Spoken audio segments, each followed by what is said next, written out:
Live rounds. The marksmen have arrived. You're watching Live Rounds with Doug and Steven and being introduced to you by the real IWGP World Heavyweight Champion, Will Ospreay.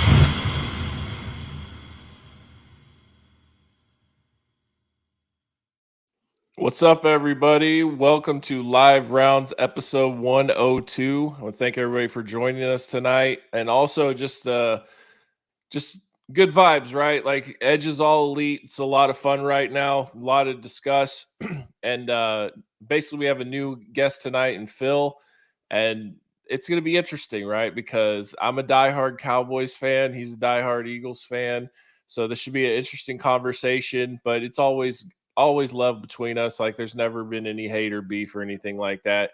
Just good football conversation.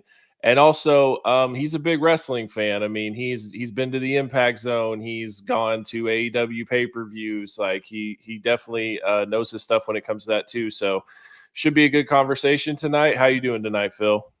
Doing great, man. Thanks for having me on. I've been a fan of Doug's content for a long time, back in the Bill and Doug days, and I was going to the Impact Zone back then. I was lucky enough to be at Kurt Angle's debut. Saw him fight Samoa Joe. I was at that triple threat match. Everybody knows what I'm talking about. I was at 10-10-10 when Jeff Hardy turned heel. A lot of great TNA moments, and interacting with Doug even back then was awesome. So to be on this show is really pretty surreal for me. So thanks for having me, man. It's going to be a good night. Oh, yeah, for sure. That's awesome. Man, I didn't even know you'd seen all that. That's incredible. That's peak TNA, man. And I was going to war with some people right before WrestleDream. Like, it's amazing to me how there's all these people that loved TNA, but hate AEW. I mean, to me, it's like AEW is everything I wanted TNA to be, right? And so it makes no sense to me if you like loved TNA, Kurt Angle and Christian Cage and all that, and like you hate AEW. Like the hate for AEW, it literally baffles me as a pro wrestling fan. Like I generally don't understand it. Like, and I don't know if it's just literally tribalism or if it's something deeper than that. It's just weird because it literally makes no sense. I mean, when you're talking about like all-time greatness when it comes to matches, like some promos, even some of the build-up, everything, like overall in 4 years, there's been so much greatness.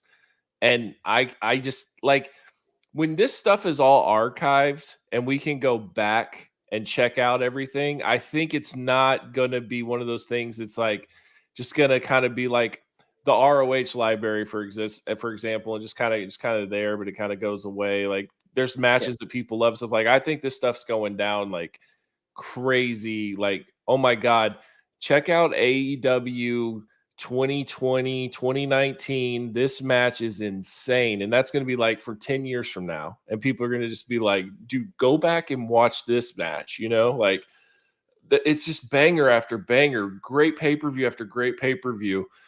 And to hate it, man, I almost feel sorry for the people. I really do. I agree. I mean, so you mentioned like the Ring of Honor library. You can throw a dart and hit an episode that's going to have a great match, but it's just that. It's a great match. When you're over, that's it. I had friends over to watch the Wembley show, and their friends used to go to TNA with me all the time. One of my best friends, I'm going to give him a quick shout out. If you ever watch the Impact like TV tapings, the kid that sat in like the front corner, always dressed as Jeff Hardy, is one of my best friends. So if you go back watching so shout out to Billy. But we were sitting there, it's like, man, I love AEW, but I don't know that it's ever been more fun than when TNA was really rock and roll. And I'm biased because I was there for a lot of it. I live an hour from where the Impact Zone was, so a little biasy there, no doubt. But it's got to be tribalism because I'll watch any, like even NXT has like great people right now. Like the whole show may not be great, but like I love what Carmelo Hayes is doing. I love what Trick Williams is doing. What they're doing with Dom is hilarious. Apparently, he won the belt back tonight. I just like good wrestling. I really don't care what the brand is. There's a few, I don't watch Raw and SmackDown on a weekly, but like like Fastlane could be good still. Like as long as it's good, I don't mind watching it. I just do know that AEW has the most consistent weekly television. I look forward to Wednesdays the way I used to look forward to Mondays when I was a kid. So to me, that's the biggest difference. Like the pay-per-views are still going to be fun, but the weekly, it might not always be story driven. Sometimes you do just get great matches, but that's all you need sometimes. Yeah. Yeah, no, I agree with you there. Like I like just to have a pro wrestling company where I can look forward to weekly television is huge for me. And then you're going to add on pay-per-views as well. That is like even way bigger than that in excitement level. And like, for me, it's just, I'm so grateful for what AEW has done for pro wrestling in general. It's completely changed the game. Whether it's number one or not, that doesn't matter to me. What matters to me, care less. it's fun again, like this whole jumping ship and going to different companies, and it's only the beginning, like this stuff. And this is like what I grew up in, man. Like I grew up where anybody could show up on a Nitro or a Raw, or and I wasn't necessarily aware of contracts back then. So Sure. like that part was more of a surprise, but still like, and it's funny too, because like the hatred that people have for AEW has allowed them to convince themselves that it is so low tier that someone like a CM Punk, that someone like an Edge, that someone like a Bryan Danielson would never show up there. And then when it happens, these people's brains break. They've lost their mind, and they've want to okay, Adam Copeland can no longer go to the Hall of Fame, or the Edge is no longer remembered as an all-time great. And what? He gave I saw a tweet that people years. wanted Edge out of the Hall of Fame now that he's there, which is just ridiculous. It's nonsense. Like he gave the company 25 years, but I did a tweet and I was like, he would never show up in TNA. Like he's not leaving the WWE to go to some smaller promotion. Like AEW is viewed in a lot of people's eyes, especially the wrestlers' eyes, as a true alternative. It's not just something that's I'll go to this place every now and then or whatever. Like it is viewed as a true alternative. They're getting paid legit money, just like you would in WWE. When it comes to the money, I feel like it's pretty close to the same, honestly.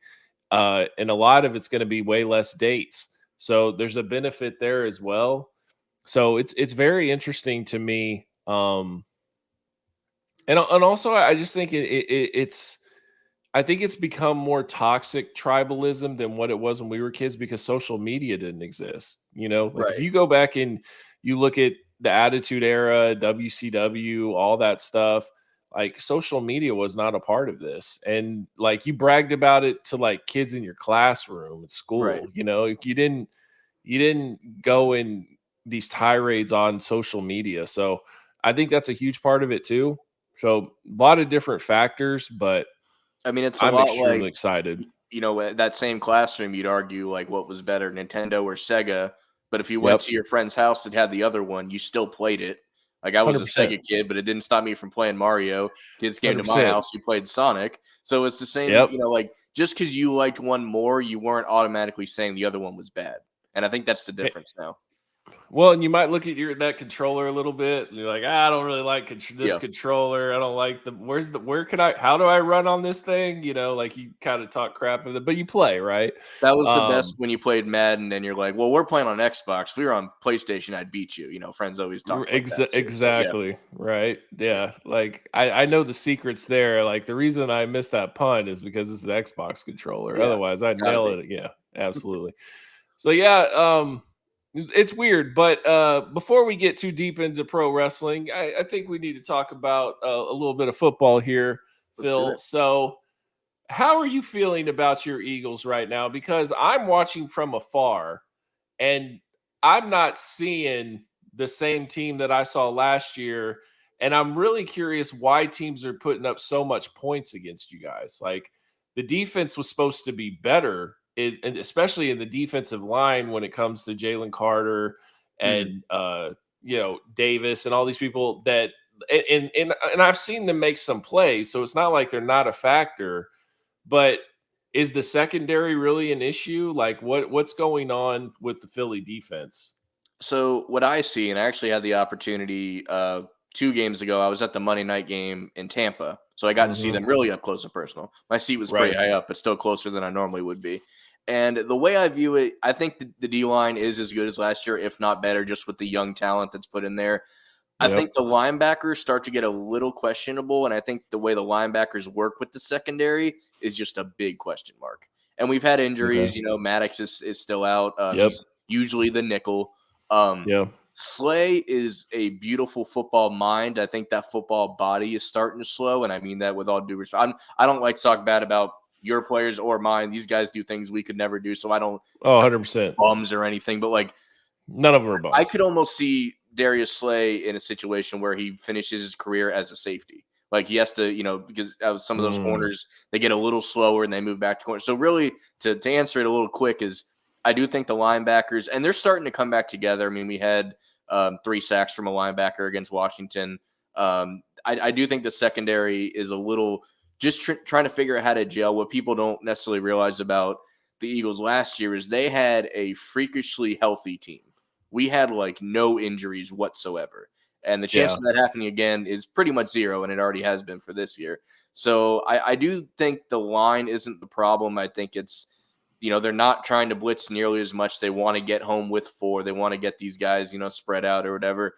But I think that's really where the question marks lie. The offense, too, like you see it look great. All of a sudden, there's still a little bit of miscues here and there. I really think we have some of the best wide receiver tandems, but behind that is a lot of question marks. We don't have a certified third receiver. Quez Watkins was supposed to be that. He's been overtaken by somebody else, and he's, still new to the team too. So really, it would not shock me, especially the way Howie works, if he tries to make a play for another corner that can solidify the nickel or even a slot receiver before the trade deadline down the line. But that's really where the question marks come for me. And the other thing is, and I'll admit this on your show, I do it on my podcast all the time.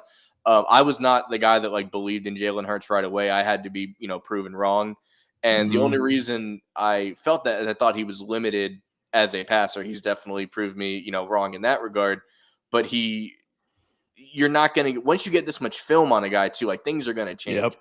People think, like the Dolphins, for example, they just threw up 70 points. The way they did that, there's now film on. So if you're going to score 70, you got to do it a different way. Nobody's going to let you do that 2 weeks in a row. And of course, they stumbled to Buffalo. So like, the NFL is in college, which I'm a diehard college football fan. The style points don't matter. As long as you win, you win. You could be the Chargers and have this great roster, but you lose every game by 1 possession. At the end of the day, 4-0 is still 4-0. It doesn't feel as good as last year's 4-0. I'll fully admit that. But it's also good to know you could be battle tested, because you could be, if you remember, I want to say 2 years ago, like the Steelers were like 11-0, and everyone's like, I don't know what this team is. So it's like you could be like that. And people said that about the Eagles last year, because we finished like 3rd in the division. So we had the 3rd division schedule. Now we have the 1st division schedule. So it's the little remnants you take in it is like you are a little battle tested at least. So you can take a little solace in that. But definitely not as smooth operating as last year. But, to still come out 4-0, I think is good. We do have later. It starts off with you guys the first time. We have this it's like you, San Francisco.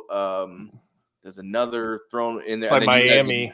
Miami, Buffalo, and then you guys. You got KC, and then you have like KC. So it's ours is bad too, though. Like if it makes you feel any better, ours is bad too. If you look at it, like this is the thing. Is like we're gonna have to be a really good team to get through this. Being put in the same position. If we plan on like doing, that's why like losing to Arizona was devastating for me, because I didn't think that we would even be in that category. But then when we bounced back against New England, it was like, okay, so we still are that team. Right. So I'm very curious to see us against the 49ers. This is a huge game. I'm so pumped for it. And what I love about this season is like, there's nothing but measuring sticks on this schedule. We're going to know how good we are. There's not going to be this like, oh, wait till they have to face a real team. Like, no, we got the Bills. We got the Dolphins. We've got the 49ers. We've got the Eagles. it's not, there's no cakewalk in this thing at all. Right. So, very, very interesting to see how things play out. Now, you guys got the Rams this week, which I think could be a tough game, especially if Cooper Kupp comes back, because then that's really going to test your secondary with Puka and Cooper Kupp. That guy came out of nowhere too, though. Out of nowhere. Crazy. Puka is amazing. I was able to get a trade for him in fantasy, and nice. he's been helping me huge. So yeah, Puka's wild because I guess they said that he was injured, and so that's kind of why he flew under the radar. And like, props to them, man. Like, yeah, he's awesome. And then and a lot of people think his production is going to fall off when Cooper comes, but I don't. I think he's not going to be double covered or anything. So he's a single covered. I think he's still going to get fed. So I'm definitely looking forward to that as well. But yeah, it's going to be interesting. Now, when you're watching my team, like, how are you feeling when you see these ridiculous scores? Like when it's like the Giants game, and then it was the Patriots and the Jets. Like, what are you thinking?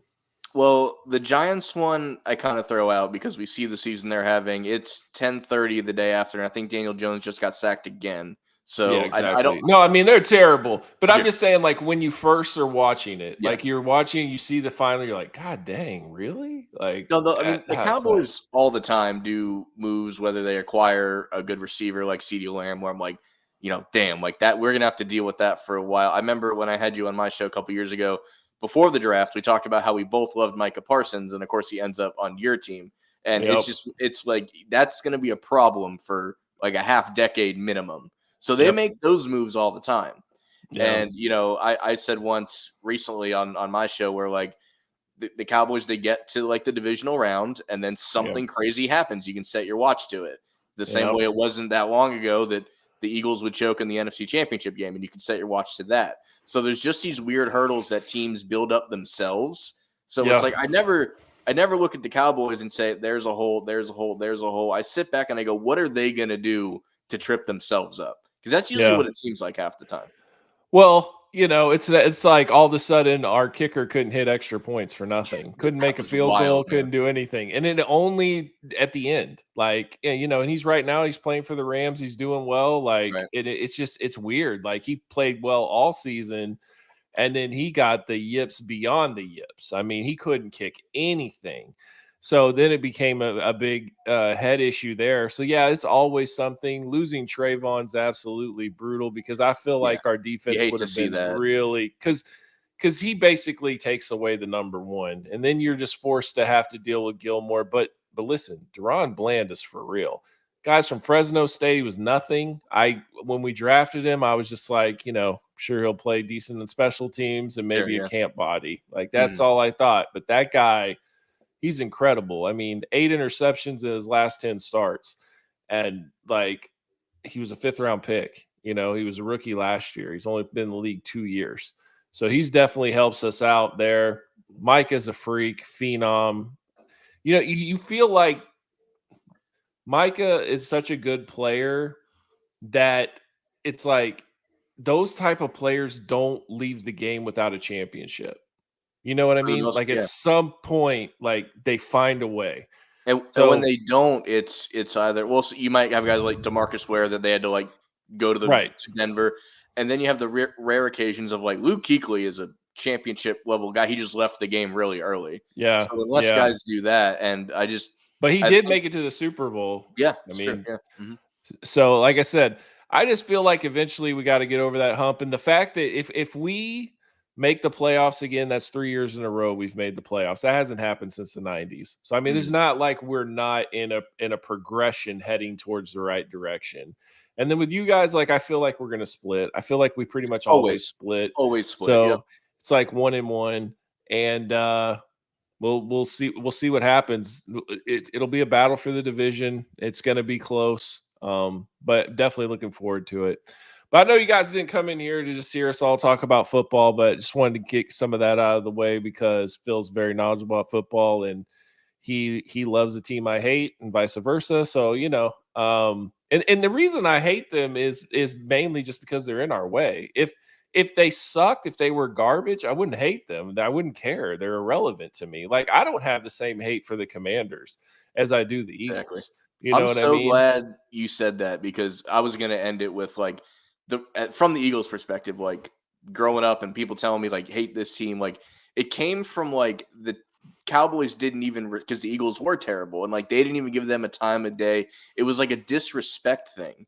And in my lifetime, like that's not there. It always comes down to us two. Yes, the Giants could have a decent year. Yes, the Washington, whatever they are now, can have a decent year. But it's like it's always us for the past 2 decades. So here's the thing too, that I have a theory, right? And it's kind of controversial, but here's my theory about the Giants, right?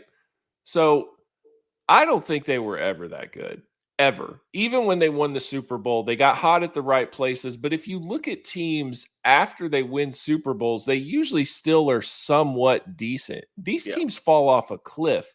They were never that great. And after Eli won his second Super Bowl, I mean, the worst of the worst. He's Daniel Jones out there, garbage, just throwing trash. And only like people like Odell Beckham are keeping him alive.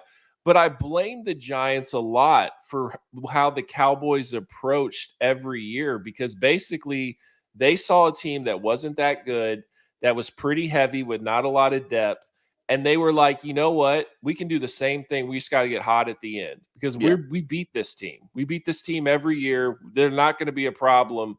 But it's like the Giants just always found a way to get hot at the end when they won those Super Bowls. But I don't think they were really like a good team. And now you see what has happened from the fruits of those labors. They're not a good team. They were never that good of a team. And now the foundation that they thought that they were this great team, where they want to crown Eli Manning and put him in the Hall of Fame, all this stuff. Eli Manning is like, his like overall record is like 180 and 180. He is a mediocre quarterback. I think he ended up with one loss there but you're right with the number, but like he's either 500 or like a game right under it. He's like 500, and not only that, he led the league in interceptions multiple times. Like this guy is not a good quarterback, and everybody wanted to make him out like he was just this greatest thing ever. And the way that I believe it is because I never feared that guy. Never once. When we were lined up against the Giants, I wasn't like, oh God, Eli's going to tear us up. Like never. And so the idea that people think that he's this great quarterback, I think it's a joke. Whenever people would ask me like my opinion, Eli Manning, my answer was always, I love Eli Manning because that dude beats everybody but us. Because the Eagles owned him his entire career. You guys got plenty of shots in at him too. Your theory holds water 100%. I guess the only like the devil's advocate is like, at the end of the day, if you are that team that gets lucky and hot, like I agree. Rather prefer that, you know, like I agree. I agree. And you know what? Without him, that insert word here, Tom Brady has like 9 rings. So at least he did his service for football to that extent. So. Right. Well, and that's the funny thing too that makes it so funny to me with Brady. Like he lost to Eli Manning, and he lost to Nick Foles. Yeah, and it's like everybody else just pieced him up, no problem. And it's the weirdest thing because you take Nick Foles anywhere outside of Philadelphia, I mean, he's horrible, horrible quarterback. Like when he went to the Jags after us, you know, like I got plenty of Jags fans. I'm like, you guys are going to be great. You're going to have a steady, like competent quarterback. He plays like half a game, gets hurt, Minshew mania happens, all that. He never really touches the field in Jacksonville again. Like I thought that was the perfect blend for them at that point. So like it's crazy that the fact that he's playing anywhere but Philly and he's not just like the third string basically player coach on Philly is kind of a travesty right now anyway. Because that was the guy that like before he went to Philly, back to Philly, like he was going to retire. Like he was that close to it. And then now it's like 6 years later. And it's like, if you were that close, like why are you still just kind of hanging on at this point in places you don't particularly care about? So that's a conversation for another day. But yeah, the Nick Foles story is a fascinating one. But for sure, similar to Eli Manning, like he'll always be a legend for what he did accomplish, even if it is in a short time. Like he'll never be a Hall of Famer, but his jersey's in the Hall of Fame because he had the 7 touchdown pass game against Oakland. So unless that record gets broken, you can say Nick Foles is in the Hall of Fame to some extent. Yeah. Like he overachieved for sure. Yeah, like, and you can't take that away from him, you know? So yeah, I agree with that. But all right, man, let's get into some wrestling. Real quick, since you've actually been to some live events and things like that, you were at the CM Punk MJF dog collar match, correct? Yes. Mm-hmm. Yeah, and so like I'm sure you definitely were enjoying like peak Punk. Yes. So how has your feelings been with this whole Punk situation and like yeah, where are you at on that? And do you actually think that he is going to go to the WWE? All signs are pointing that way. I won't believe it till I see it because it's still like a lot of amending that he doesn't seem to have in him to be able to do. But like was a big CM Punk fan. Like my top 4 as not like greatest, but like favorites is like Jeff Hardy, Punk, Taz, and like Cody. Like that's like my 4, just because they're the guys that I like, and which is a unique 4, I understand. But it's I do think that dog collar match was peak Punk in AEW, and for him to come out with like the Ring of Honor entrance and everything was like you didn't expect that. That was one of the coolest things ever. Like nobody buys DVDs anymore, but if I go to the pay-per-view, I buy the DVD. That's something that I still keep going. And like the fact that that's the thing, I bought the figure of him and MJF and the dog collar, the blood decal, and like, I did try to, I always try to lean a little bit on the positive side, and like he was there for like 2 years with the injury. It ended up being like a year and a half. Like it's a great year and a half. Like once this all settles, we're gonna go back and look at 15 matches and like 7 promos that were just awesome, and we're happy that we had them. And it's the same with like Edge gave us Adam Copeland, which we'll talk about later. Like he gave us great moments in his return that like maybe it didn't go exactly the way we wanted. He didn't win the world title again. He didn't do this, that, and the other, but like we got the moment of him being back. But as far as Punk goes, like it's a shame the way it went down, because it really could have been, it was something special, but it could have been even more special. And like, as a fan, it's like, I'm not mad, I'm disappointed. It's kind of those moments. And if he does go back, I don't know. It's going to seem disingenuous, and he's going to try to make it seem like, deep down, I always wanted to be back here. Like 100%. He has to spin it that way. Otherwise, like, you can't say the, like, I didn't want to do, because like what used to hurt, like tear me up about it as a fan, like when he was gone for so long, like you didn't even think he cared about wrestling anymore. From a guy that like it used to be his whole life, you're like, damn, that really like if you knew someone that like their life was, the Chicago Bears, and then like something happened that they're like, man, I don't even watch football anymore. You'd be like, dude, that sucks, because that was so big a part of your life. So like I used to, people when the Enzo and Cass thing happened and they split, because those guys were friends, forever. And I remember Enzo doing an interview like, man, yeah, me and Big Cass don't talk anymore. And I'm like, dude, that's and then he had his issues and they kind of amended fences. But like these guys entertain us, guys and girls, and like real friendships get broken, much like the Colt and Punk thing. I'm one of the few, like I'm a huge Colt Cabana fan. I love what he does in the ring. I love his contributions outside of it. And again, those guys were brothers, and the fact that they're not anymore like sucks. So like it's just a mend of broken bridges that, as a fan, you wish weren't there. Yeah, that definitely is. It's unfortunate, and not only that, like the one thing that probably bothers me the most out of all of it is like, dude, if you could have beefed with somebody, why did it have to be the Elite? Like, why would you divide the roster so bad? And then not only that, like give in to like Camp Cornette people, right? Because then they're going to be like, oh, they're the problem, and and it just is like the heart and soul that brought us this company. You're the one that wants to like divide it and fight with them. Like that is a lose-lose situation no matter what, because one of them are getting devalued, right? Either CM Punk is getting devalued or the Elite's getting devalued. So like the whole thing was frustrating for me just as a fan, because it's just a direction I really didn't want to go. And not only that, like those were the dream matches. If you were going to say the biggest match that AEW could have put on, it was Punk and it was Omega. And like you took that away because of like BS ego, you know what I mean? And like stupid Hangman promo. Like it just unbelievable how things got so far out of hand. And you can say it's this person's fault and this person's fault, but I mean, it's just, I think a lot of it too, you can just chalk up to growing pains, right? Like it's a new company, they're learning as they go. But overall, like there's just It's just really frustrating how things went down, I guess you'd say. And the thing that I can't help but laugh about is like he survived the beef with the Elite. It was the beef with Jack Perry of all people that did him in. Like that's Right. just the weirdest part of this whole thing. But that's the thing about him though, right? Because I feel like my opinion, I feel like he's a bully. And I feel like if it was going to be somebody to do him in, it would be somebody that you would not expect to say something to the great CM Punk that would be like ultra disrespectful. And like to him, it's like, how dare Jungle Boy say that to me on camera? Like, we have a problem. You know what I mean? And so that is what like really set him off. Because if Moxley did that, he'd act tough backstage, but it wouldn't have anything have happened. But it was because of Jungle Boy. Like, that's why he just had to be like, okay, I'm gonna set this thing off. You know what I mean? Yeah. And the fact that like I think if there's one person left in the wrestling world that CM Punk still respects, it's probably Bryan Danielson. And 100%. the fact that he didn't like, not that it's his job to do it, so I'm not saying like he did a disservice, but like that is someone that may have talked him off the ledge. We'll never know.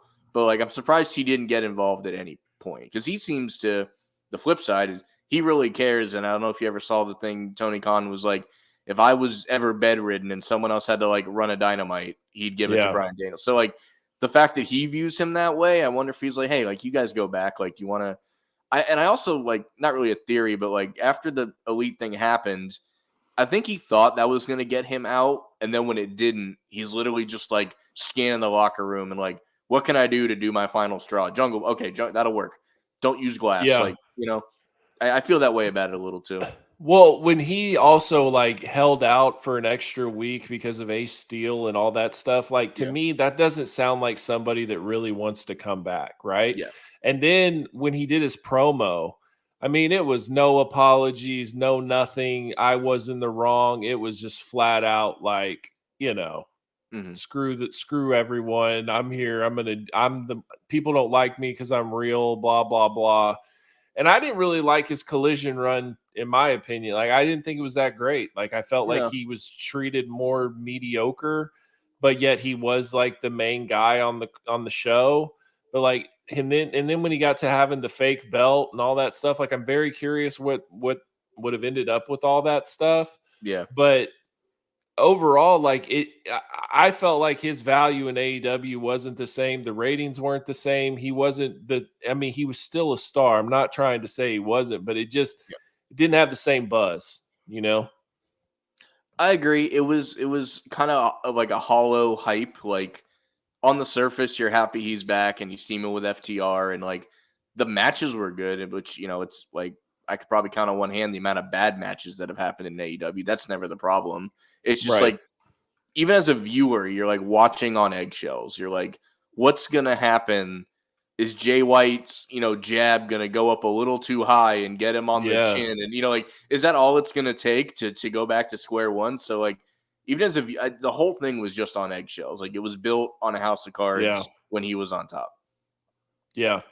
Which is so weird, too, because you were at that pay-per-view. I mean, at that post scrum, he's like crying, talking about how much he loves pro wrestling and how Tony has bought the Ring of Honor library and how much it means to him that Tony has it. And then, I mean, dude, when it gets to Hangman, it is like night and day switch. Like he goes completely off the handle. And the crazy thing is I didn't know a thing that he was bothered about the Hangman stuff till he came back from breaking his foot. Yeah. You know? And then he calls him out. I'm sitting there watching Dynamite. He calls out Hangman, and I'm like, that's kind of odd because like Moxley's the champ. So like, why are we doing this now? And then like you find out later on what was going on. You're like, oh my God. All right. And then they explained about this workers' rights promo that really set him off like 3 months ago. And I'm just like, what? And then I totally was thinking like, oh, this is a bunch of BS internet garbage. You know, Meltzer's really inflating this and it's not what it is. And then when he did the scrum and went off and said all those things, you're like, oh my God, this is for real. Like they really have huge beef. Wow, I didn't know this, you know? So yeah. So now where the transition is, and I think he's a good replacement. I think that it's almost perfect timing in a sense. Edge, Adam Copeland, made his debut at WrestleDream. He is joining All Elite Wrestling. He looks like he couldn't be happier, super excited, basically glowing at the post scrum. I think that he's really good for AEW. I think that he's going to bring a great attitude. And if you listen to Kenny Omega in the scrum on Sunday, which was like for freaking 3 hours, by the way, but if you listen to Kenny Omega, he kind of took some shots where he's just like, you know, you've got a veteran guy who's actually like his attitude. He comes in, he's like wanting to listen and help, and you know, just very respectful and nice. And he's just basically what he's saying is a CM Punk was everything but that. And so I think that having that, and then also the relationship he has with Christian. Because right now, I mean, kayfabe, like it's hard to, like, I feel like Christian is an evil human being, and I just can't even think of like Jay Russo or whatever as an actual nice guy right now because his character is so strong as a heel. But you know that him and Edge are like on cloud 9, right, with this whole thing. So I'm actually really surprised that they went straight to a Copeland Christian. I don't think they're going to run to it right away. I think they're going to like go back to their. I know they're doing the Luchasaurus thing tomorrow, but like if they go straight to that, that might be a little, a little too quick for my taste. But like I did have this thought too, because like you mentioned the replacement for Punk, it's as good as you could ask for. We had the moment of CM Punk being back for the first time in 7 years or whatever. Could you imagine if AEW got the Edge return in the first place? Like minus the year and a half, 2 years he's been in WWE. Imagine that. Like imagine this pop is the first time we've seen Edge since 2011. Yeah, that would have been wild. Yeah, that would have been huge actually. And the crazy thing is that they were close. And what the thing that I thought was weird is because he said that like in his documentary, AEW offered him a contract and then WWE matched it and said, no, you come here. Yeah, but I was kind of like, wow, that's kind of out of nowhere. I didn't think that they would do that. Like, and then it also makes me think that they forced WWE's hand, right? Like they might not have even been that interested in having Edge, but they wanted to make sure that he didn't go to the AEW. So they took him in, which kind of makes sense to me about like how eventually his role kept dying down and dying down and dying down. Right. So, I do think, but my thing was, I never thought that Edge would go to WWE, do that deal, and then come to AEW. Like I felt like he was a lifer. Like that's it. I'm retiring there. I chose WWE. I'm loyal. For him to come, I think it's huge. It speaks volumes.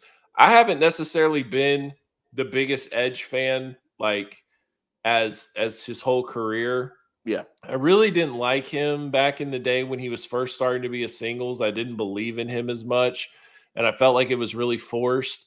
And then I was at Backlash when he faced Kurt Angle, and that match was kind of like, okay, wow, but I'll never forgive him for starting the "you suck" stuff with Kurt Angle. Like pissed me off so much because I was such an Angle mark. Sure. But over time, I grew to respect Edge. Like, and he just kept having cool moments. And like, I remember the cash in the Money in the Bank at New Year's Revolution on Cena was such a brilliant move. Yeah. And he, the rated R superstar, like there was a lot of cool stuff there. Him and Cena had a really good feud. Like I grew to respect Edge.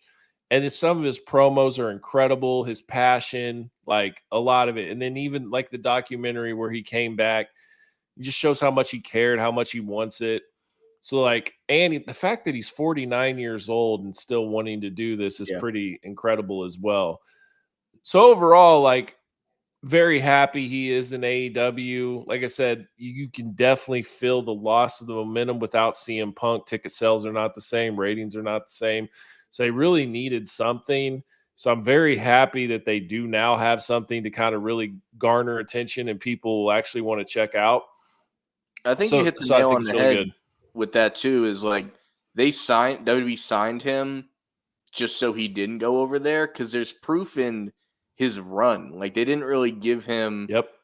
I mean, the some of it's the pandemic, so you chalk that up to whatever it is, and then the thing with the Judgment Day went way too long. And I mean, I remember I see comments of like, how could he do this with after all they did for him? And I'm like, let's not make this what it isn't. Like, this is what they did for him. And I posted the picture of him getting stacked up at WrestleMania. Like, at the end of the day, like they didn't give him this golden, like they didn't hand him the perfect retirement on a platter, and he chose to, just continue in AEW. Like he had good. Well, and then moments. like his farewell with Sheamus, right? Like he'd been gone a while, and then it's just like, hey, we're gonna bring you back and get you one match in Canada, and then you can say goodbye. Like, okay, cool, thanks. Yeah. So at what point did you think for sure Edge was showing up? Because for me, like the way that they were going ham with Jade, the promotion of Jade, making it out like they had signed the biggest superstar of all time.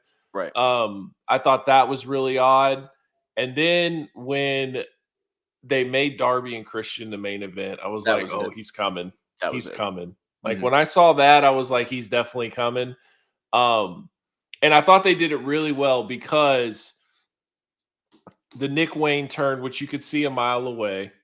But when Sting came out, dude, that might have been the least pop Sting has ever got in his life because they're waiting on Edge. Nobody wanted Sting. They wanted Edge, So to bring him out and then to keep the beatdown going, right? Because I was just like, beat Sting's ass because if he gets beat down, then that means he needs help. They need help. Like, please do not end this show with Sting and Darby like celebrating at the end. Like, no, And then when Sting's about to get concertoed, I was like, oh, it's happening. It's happening. The lights go out. Dope little video package thing. It was sick. Very cool. Very cool moment. Wasn't the same as like the CM Punk thing because in my opinion, that's just so rare. 7 years gone, not really knowing for sure. Like but that's one thing. Like whatever you think of Punk, right? At the end of the day, like that was one of the coolest moments in wrestling history, let alone AEW history. Like amazing. Like me and Bill made sure that we watched that together. Like it was awesome. So quick question for you. Yeah, go ahead. So the Jade signing, like on a 1 to 10, how big is a deal is that to you? How big of a get? Like I'm giving like a 5.5, 6. Like it can be something great. I'm not dismissing but like you said, the way they hyped it up, I'm like, let's pump the brakes on this a little bit. Yeah, because because see, to me, you hype it up like that, you're just giving AEW credence that like they're legit, they're real, like they're a real deal. Here's my thing. Like, I think she looks the part in everything that they would want to do. If they could picture a perfect like diva wrestler for the SmackDown women's division or for the women's division period, like it's her. She's her versus Rhea on a poster. That's all they want. It's huge. Yeah, her and Bianca on a poster is huge, right? Like and she could do other things. But that's the thing is, I feel like Jade just wants to be a star. I don't necessarily think that she loves wrestling. I think she wants to be a star, and that's what makes me curious. Like, what happens when Bruce Pritchard starts to kind of like not treat her like she's a superstar and wants to find out if she really loves pro wrestling? You know what I mean? Like what happens if they run into things like that when Tony would bend over backwards for her, make sure that like as a person, she's happy. They don't care as much as a person if you're happy or not. And I think that could show and that could bother her. I really do. It's also to me, it's someone that AEW wanted to keep, and they chose to leave to go to WWE. So just in that sense, I think it's a big signing because it's one of those where it's like it's proof that like no matter how well you treat the wrestlers, no matter how big of a push you give them, no matter what you do, like it wasn't enough because in the end of the day, they want to be a bigger star and they want to go to the WWE. We haven't really seen that yet. We saw that with Cody, but I would think that was for different reasons. So to me, it's the signing that shows, yes, Ricky Starks can go. Sure. Yes, Wardlow can go. Jade is the start of that. And so for me, that is why I think it is a pretty big signing for them. Yeah. I mean, Tony told the story like we came up with a number and then she came back and wanted a bigger number. And I gave and like if he wanted to prove the point, he could have played that game. He could have outbid them. Good on Tony because he gets, the doormat treatment sometimes from the fans and everything. Like he did find a moment of like, you know what? This is my line. If you need me to cross it, I'm not gonna. Thanks for coming. So like I think that's a big moment for AEW in that sense too.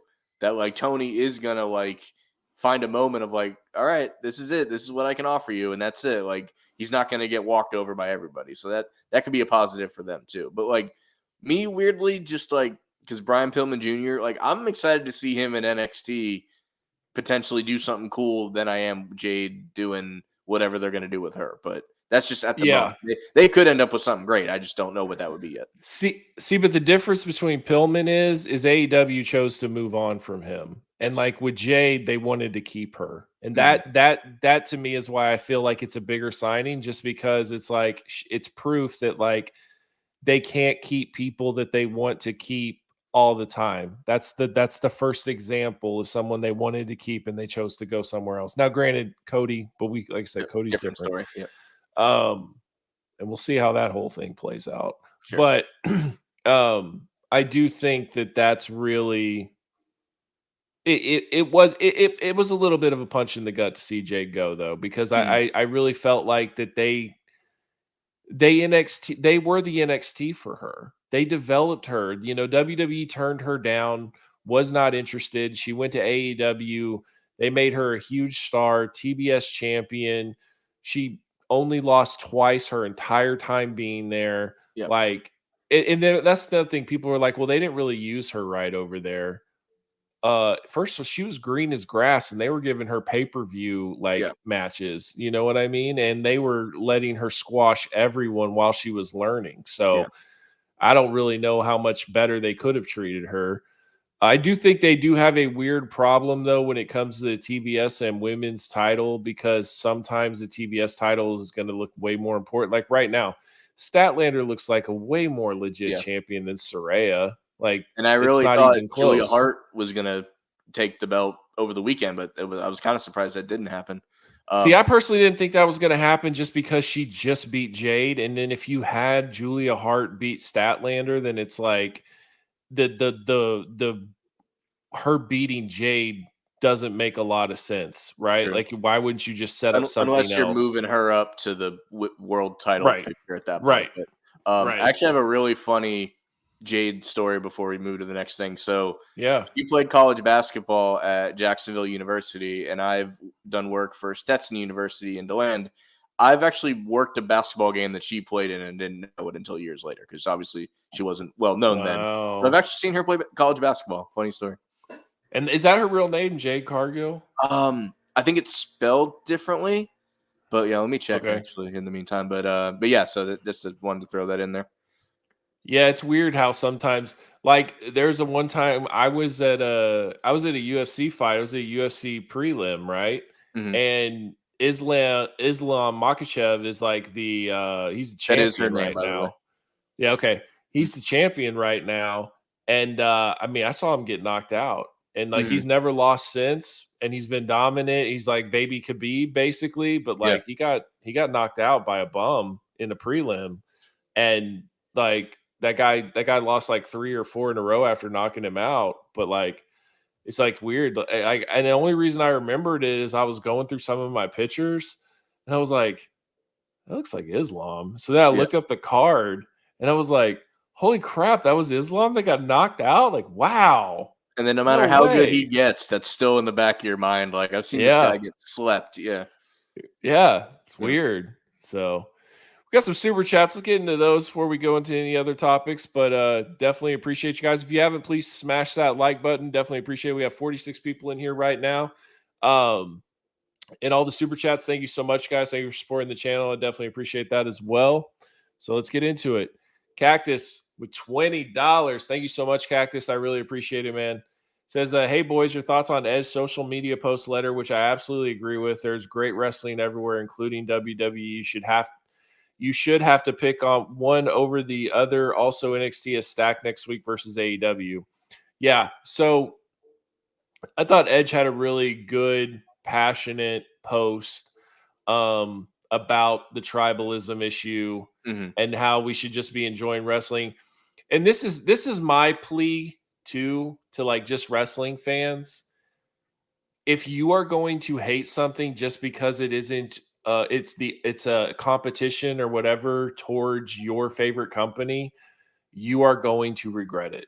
You will regret this. You will go one day and be like, oh my God, they did this, and this. Like, you're going to see all these people from AEW. You see a lot of them jump to WWE, and then that's going to become like some of your favorite wrestlers. And you're going to realize that they had like these incredible matches and moments in AEW that you missed out on, that you could have enjoyed, you know?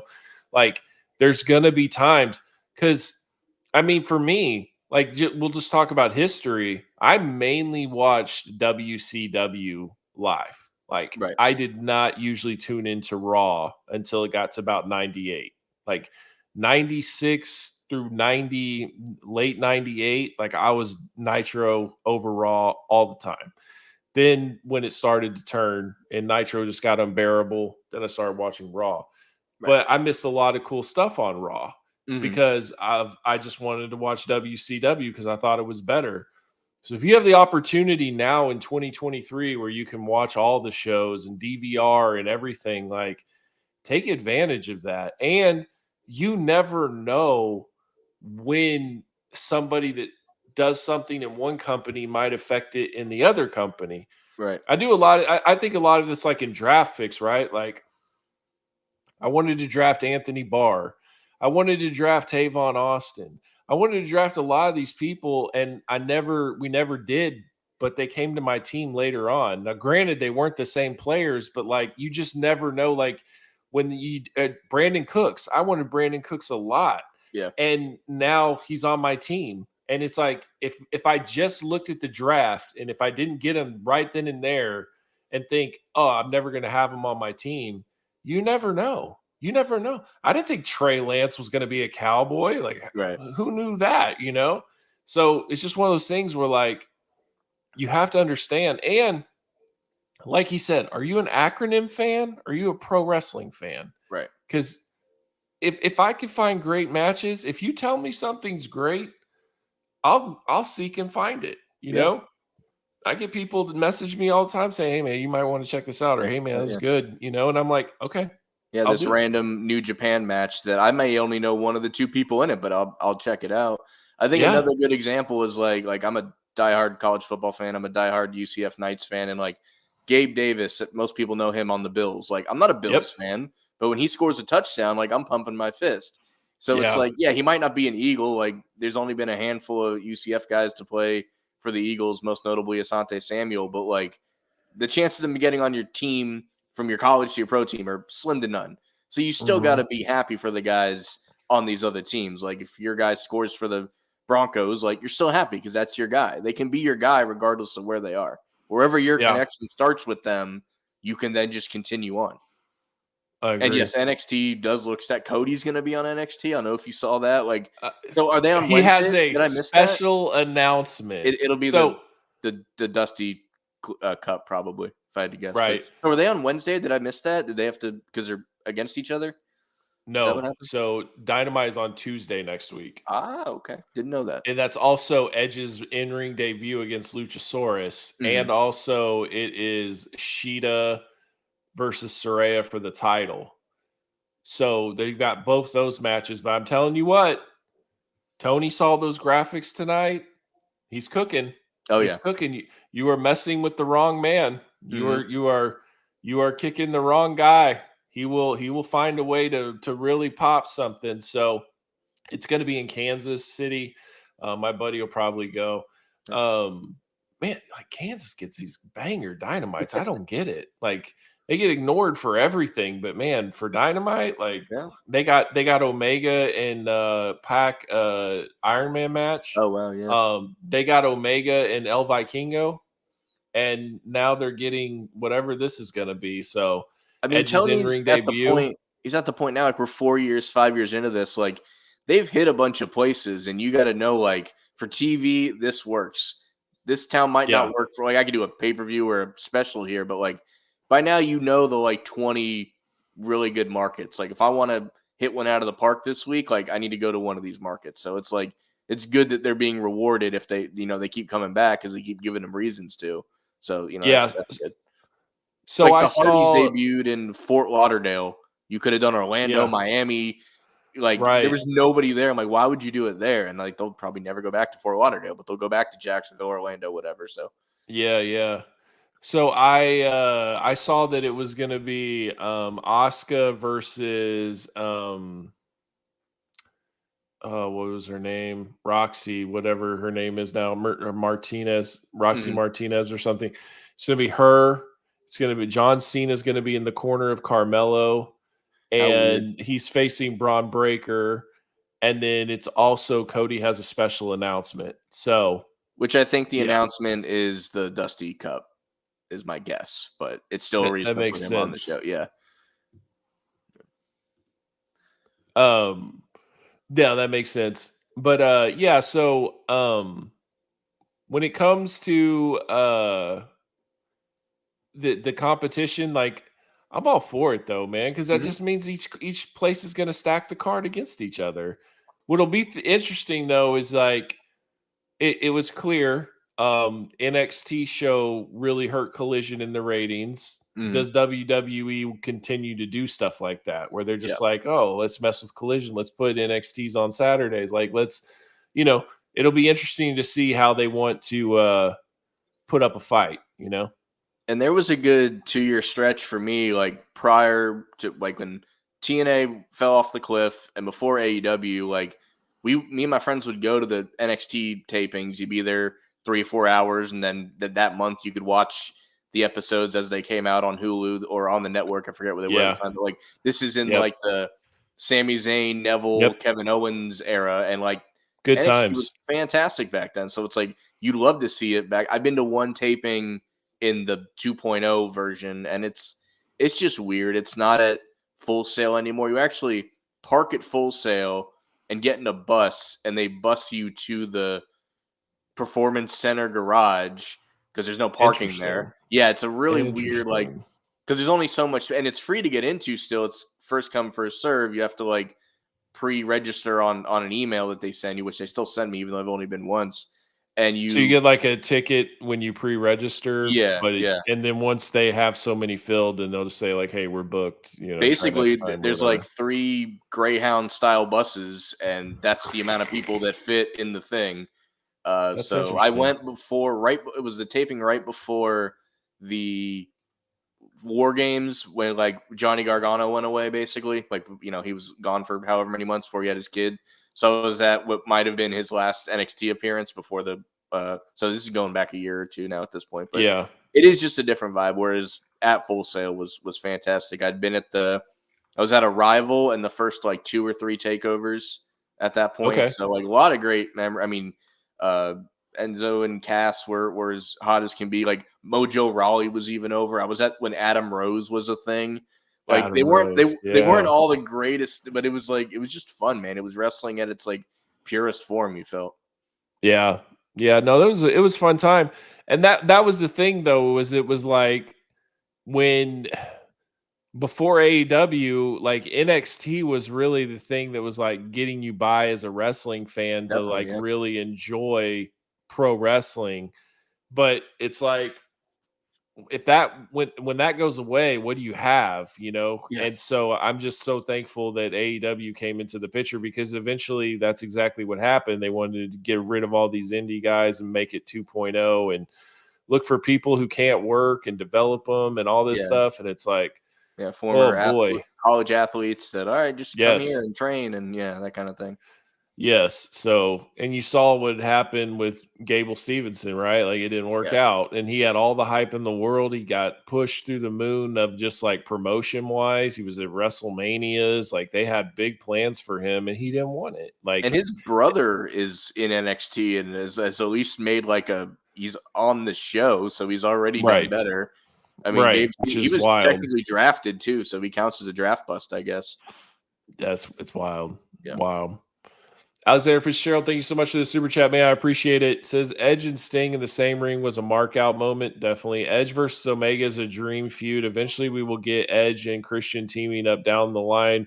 Would you want them as heel or face team? I really don't want to see Christian as a face. I'm really digging the heel Christian right now. And if you're going to be able to do the rated R superstar, then why not? Like, I do the rated R superstar with this heel Christian, and I think that would be a pretty cool team. And then that opens up, Edge and Christian versus FTR, Edge and Christian versus the Young Bucks, Edge, all this stuff. But I think right now Edge needs to be a singles. I think Edge needs to be singles. And I don't think he needs to be a heel. I think he needs to be a face. And then we can, kind of go from there. Do you think it's a mistake, though, to do him and Christian? Or do you think that it should be Edge and like younger talent, like Edge and Swerve or Edge and, something like that? Or do you think that Edge and Christian is just too much of history, too much stuff to pass up on, especially going into a pay-per-view? I think you ultimately have to do it. And as far as them being heels or faces, like Christian right now doesn't view himself as a heel. So you can put them together and do the flash photography. Like, all right, you guys got 10 seconds for all these meat bags in the, like, you could almost walk the line with them as a team because they can still be goofy. But I think what you ultimately do, you do the singles run with Edge, you bring them together, and then they have their last match against each other because I think that's ultimately what they both want.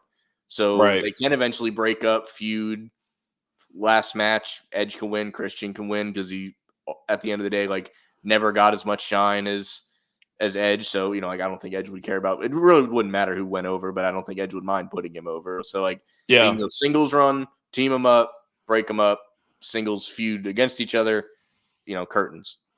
Yeah. Yeah, I mean, there's so many different options. I mean, listen, we didn't get Edge. We didn't get a CM Punk versus Kenny Omega. I want Edge versus Kenny Omega. At some point, it has to happen. They're going to Canada, I think, in like November. I think that'd be a pretty dope Dynamite to just go ahead and pull the trigger on that. Yeah. I'm not a big guy on waiting for pay-per-view, just because, in my opinion, like, it can never just be perfect. There's always going to be injuries. There's always going to be something. Like, if they're going to do Nigel and Bryan Danielson, like, just when they're both healthy enough to do it, because you're not going to be able to have like this perfect, it's like, oh, I want to do it in Wembley next year. Like, but what if things don't work out? Then you never do it. You know what I mean? So I think when you're dealing with guys of his age, there is no like, oh, the perfect time for this or that. Like, no, man, I would rather you do it than never do it. So I hope that we get to see some really cool matches for Edge on Dynamite, on Collision, things like that. You know what I mean? I mean, what did Cody once say? Not every feud has to be War and Peace. Like, if you can set it up on a Dynamite with like 2 weeks build, that's fine because people just want the match at the end of the day. So if 2 weeks up to Canada, get these guys involved in something and, do Omega and Copeland or whatever. I'm never going to be able to call him Adam Copeland. Like, it's never, I feel bad for JR on the booth and Taz on the booth. Like, Excalibur has for Edge so long. Yeah. Excalibur has a chance because he's never had to call one of his matches, but like, I feel bad for those guys.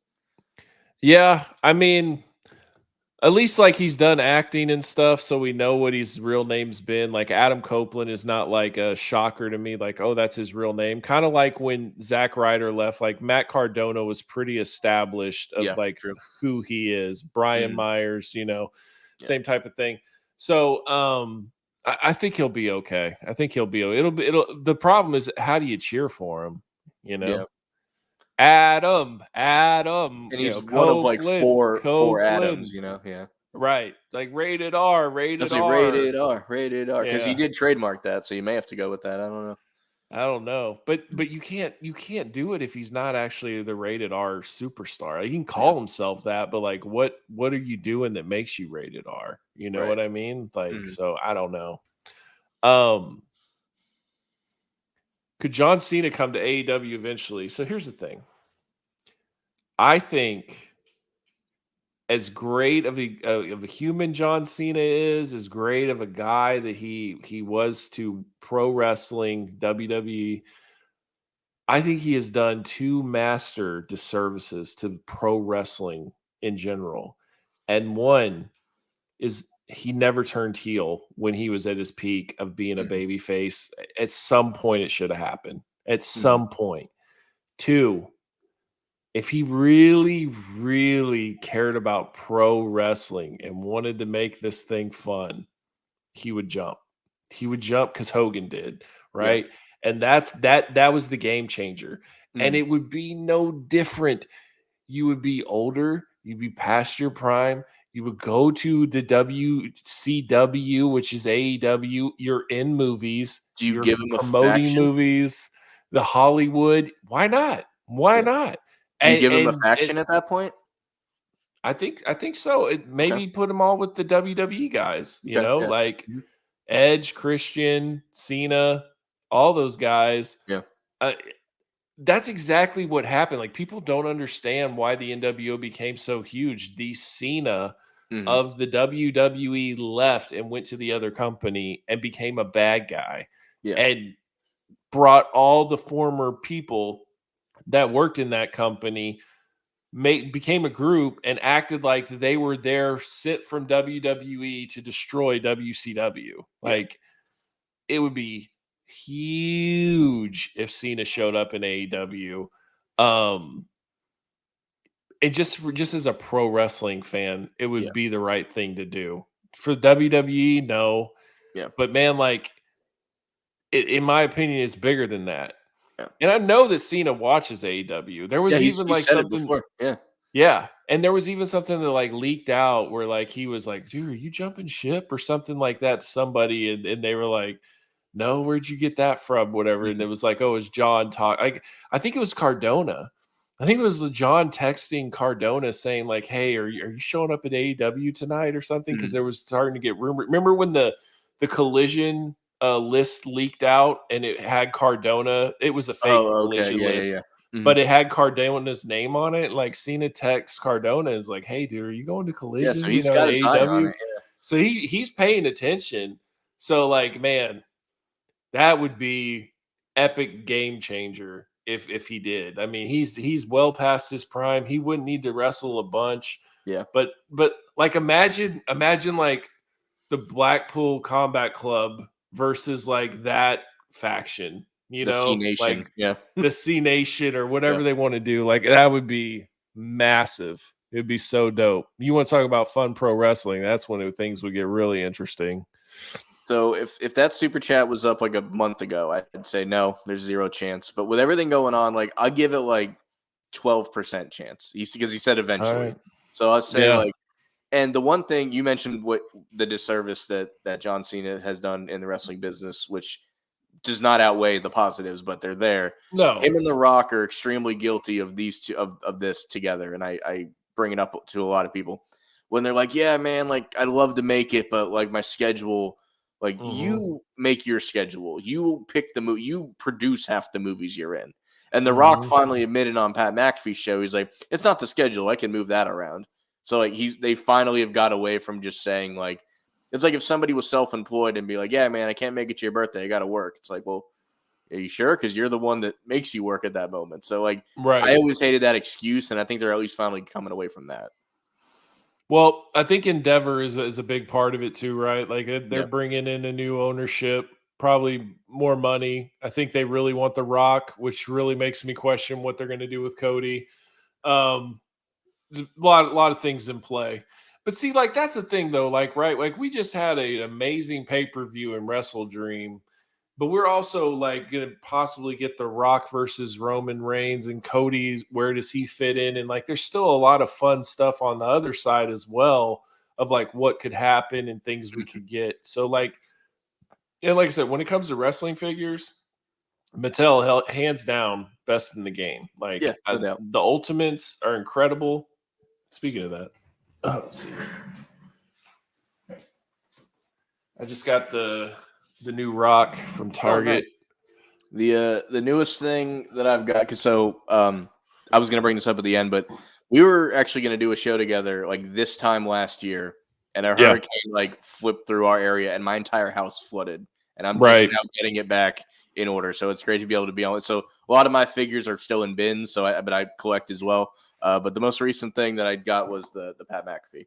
So, I got that one. I got it because I didn't think they'd make an Ultimate, and of course I get it. And then now there's an Ultimate coming out, which I'll get that too because I do like Pat McAfee a lot. Listen to his show back when it was still just like a 2-time-a-week podcast. So I've been. I was really nervous when he signed with ESPN, but it seems like it's gonna go okay.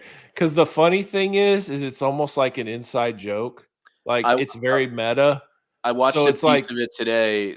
Somebody cussed, and they have a little like, we've gone this many shows with, and they had to erase it. So like, yes, it's very much like. And then they're like, bro, like you said it, like bro, you said it, and they're like, oh yeah, I did. Yeah. Like, all right, whatever. And then like Aaron Rodgers called Travis Kelce the Pfizer boy or whatever, and like they all were kind of like, oh. Okay, you know, but leave like that alone. Right, but at the same time, it's like they're acknowledging it and almost making fun of the idea that they're on like a Disney-owned station, but it's somewhat makes it entertaining. Also got the Samoa Joe Target. Nice. Only thing bad about this figure, look how small his hands are. He has teeny tiny hands. That does it almost looks like the ones that aren't attached already are like better size than the ones that are on the arm already. Because you open all your figures, right? I see behind 100%. So you'll find out. I always have the eternal battle. Like I have plenty that are open and I have plenty that I keep, and I don't. Yeah. I have a weird like I don't have a reason to do one or the other. I just have certain ones that I keep together and other ones that I open. My biggest reason that I open is, dude, you can't have 600 figures in the boxes. There will be no space in your room. So like at the end of the day, and it's fun with all these extra heads and all this other stuff, like you're missing out on a lot of different posabilities. Like when those Supremes, like there's so many different options that you can do with those. You can make multiple figures out of them and stuff. So you're just really missing out if you don't, if you just let it sit in the box. So I love the, like for the dog collar match one, for example, like you can open that and take the figures out and then display them. And if you keep the box, like, you can put them back in and close it up. And I like, that's my one pet peeve with like the regular figures is like, you can't get that box open without just completely destroying it. Right. Yeah. Right. So. And there's something like that, but like the Ultimates, like you can do the same thing. Yeah. You can just like cut here, open it like a book, and it's no problem. The only Ultimate I have right now is the first Jeff Hardy one. And I figured that out. I'm like, if I do it really, the X-Acto knife, cut the tape, like, we can get both out of that, but Yep. One more super chat for Chris Warden. Thanks so much, man. I appreciate it. It says, evening, guys. So I'm seeing some Giants fans want NFL to flex out the Sunday night football game against the Bills because they don't want to see them embarrassed again. Hey, I'm all for it. I'm tired of primetime bad football. Last night's game put me to sleep. I was watching it, and it was just like so bad. And it was before anything really started to happen. It was just like dumb penalties and like just bad passes, and I was just like, dude, I can't watch this right now. I'm so tired. So I fell asleep. I missed the game. I woke up. I saw the final score, and then I saw that Daniel Jones threw a 97-yard pick six, and I was like, oh my god, like wow. So, I needed Kenneth Walker to get like 10 fantasy points. And the second he did, I just like turned the game off, rolled over, and went to sleep. So similar thing for me too. But as far as the flexing goes, like They should do that. What I don't want them to eventually do is like, you can't switch days. You can only switch the time. Because if you were supposed to have a Monday night game and they change it a week out, like I would have been like crushed if I couldn't go to the Eagles Bucks game because they like switched the day and I didn't have that day off. Yeah. So like the time, do what you need to do. Like it shouldn't matter to you much if your game's 8-1 would be a little bit of a adjustment for some people. It's like, oh, the game was going to be at 3:30, now it's at 1. Like that's not as big a deal, I don't think. So yeah, they should flex it. Here's the thing, though, Phil. I hate to break it to you, but the NFL doesn't care about the fans. So Not like, one they're bit. gonna do whatever they want to do. And They'll change schedules, flex, whatever. If it's gonna be good on TV, Yeah. they'll change it. I'll give you one worse with college, that you never know the time of a college game until like 10 days out. Really? Yeah, you know the date usually, but you don't know the time and you don't know the channel for the viewer at home. So college. So how does that work, dude? Like do they like send an email or like they this post it eventually? It's usually on social. Like so, like I have season tickets to the Knights, and it'll be like, we play Kansas. It's in Kansas, but yeah, it'll be about 10 days out. The graphic, Knights, Jayhawks, FS1, 3:30 p.m. Like you'll see it all on the graphic. If you have like season tickets or through Ticketmaster, yeah, they'll probably email you. Okay. So it is weird though, because it's nothing like you would never buy a concert ticket and be like, I wonder what time this concert starts. Like you tend to know when you get the ticket, but sports are weird that way, I guess. What do you get? Do I think that the Cowboys have a chance against the Bills? Yeah, I do. I think that Josh Allen struggles against pass rush. The only thing that worries me is we send the hounds and then guys can break free and take off. That's one of our biggest flaws of our defense. So Josh Allen can definitely make you pay there. But it's really unfortunate, too, because it was going to be Diggs versus Diggs. That was going to be a really cool game, and they were really looking forward to that. So that part sucks. But, I mean, I think the Bills are great, but there are always those moments. Yeah, honestly, the Bills are kind of like us. Like, yeah, they're the AFC Cowboys. Absolutely. They're dominant, and they look great, and they look like they're world beaters, and then they have those games where it's just kind of like, man, what are you doing? What were you thinking? It's weird. People forget, like, they lost to the Jets. They lost to Zach Wilson and the Jets because Aaron Rodgers played like four plays and he was done. So 4 snaps, 5 if you count the Achilles. Yeah. Yikes. Jets fans get on my nerves because they feel like they're so like they already have won the Super Bowl without playing one game. And then it's just like, if we can just get a quarterback, we'll win the Super Bowl. Like, no, not at all. So yeah, as a Commander, I am a Commanders fan. I'm just happy you got a new owner. I'm not, because I loved y'all being terrible. Sorry, but it was a lot easier when I didn't have to worry about the Commanders. It's still weird, though. The owner of the Commanders owns the 76ers too. So there's a weird, like, how could you own both? Yeah. That is kind of weird. There's some hate from Philly fans coming his way for that. Oh, I could imagine. He's from Washington, from my understanding. So yeah. So I can understand. So let's go over WrestleDream in general. Cool. I don't know if we need to go like match by match, but like, what were some of the things that really stood out to you? What were some of your favorite matches? So I'm loving the spot that Eddie Kingston's in, like him as double champion and really getting a chance to, like, the love that he's gotten from everybody is like finally paid off. It's almost like, you've put stock in this like underdog horse for all this time, and now it's out there winning races, is the way it feels. The everything MJF is masterful. It's like he takes it as a challenge. Like, I'm going to make a handicap match, entertaining for people. I think it's weird though, because it's like I have trouble even picturing him as a heel lately. Like, you go back and watch his old heel stuff, and it's almost odd because he's so over as a face. And that's why I think the difference between him and Christian, because like MJF was always cheered, even as a heel. Like, it's just like, yes, business is about to pick up. Like, you knew that like it was going to be a fun segment. Like, MJF's here to entertain me, but like, he's a jerk. He's a heel, ruthless, mean guy. But like Christian is like cold-blooded. Like there's nothing fun. There's nothing like he is just mean. Like I am not going to do a Christian photo op anytime soon because I don't think it would go well. You know what I mean? Sure. Yeah, understood. So like I that part I respect. But yeah, when it comes to Kingston, what I like about it is these belts aren't like really that important, but like he could elevate them. And then on top of it, it's like he gets his flowers, but you don't have to give him like the big it's one. Perfect. Yeah, because like the New Japan Strong one is like perfect for him because he kind of is the blend of like he's an American wrestler that idolizes Japanese wrestling. That's like kind of what that belt is meant for. And then the Ring of Honor belt just for like whatever it means nowadays. I think it works out. But with the MJF thing, it's like he's one of the best heels ever. And he almost looks at it as like, I can easily be the best face too. Watch how easy I can do this. Because eventually when it flips back, it's just going to be like, see, it was that easy to trick you guys this whole time.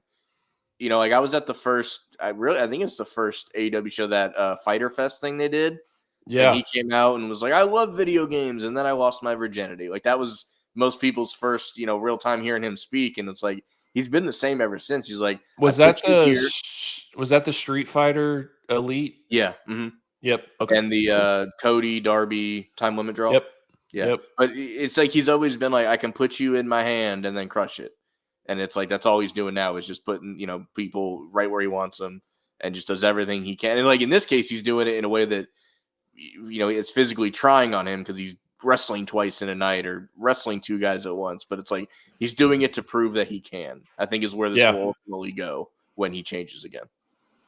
Yeah. It's weird though, because you could feel like Adam could go heel and it wouldn't even make him change. You know, like I don't know. That injury sucks so bad, and I'm pretty sure he's legit injured. Like a lot of people are still hoping. Like, yeah, I definitely. It might be 10. It might be 10. Anybody can Google a picture of a broken ankle or whatever. Agreed, and then not only that, like. The fact that like there was no timetable, and then like Adam's just like, yeah, it's just like it's real bad, guys. It's bones and ligaments and all this stuff. Yeah. It's just like, and if you were to do it, it's genius. Mm-hmm. It's genius. Like I will pop so hard if somebody comes out with that mask and he takes it off and it's Adam. Like I'll lose my mind. I'd love for them to do the Kevin Nash wheelchair trick where they take the blanket off and it's like the fake leg, like do something like that. That would be great. Other thoughts, we finally got Danielson, Zack Sabre Jr. You know, so many missed start stops on that. And Swerve Strickland's a star. That's kind of like my big notes. Yeah. Would you say that was the match of the night with Sabre Jr. and Danielson? I think when you factor in like the hype and then what you actually saw, definitely. I think the most important match was Strickland and Hangman. Yeah. As far as where we're going next. Yeah. Yeah. Where are we going next with Swerve, you think?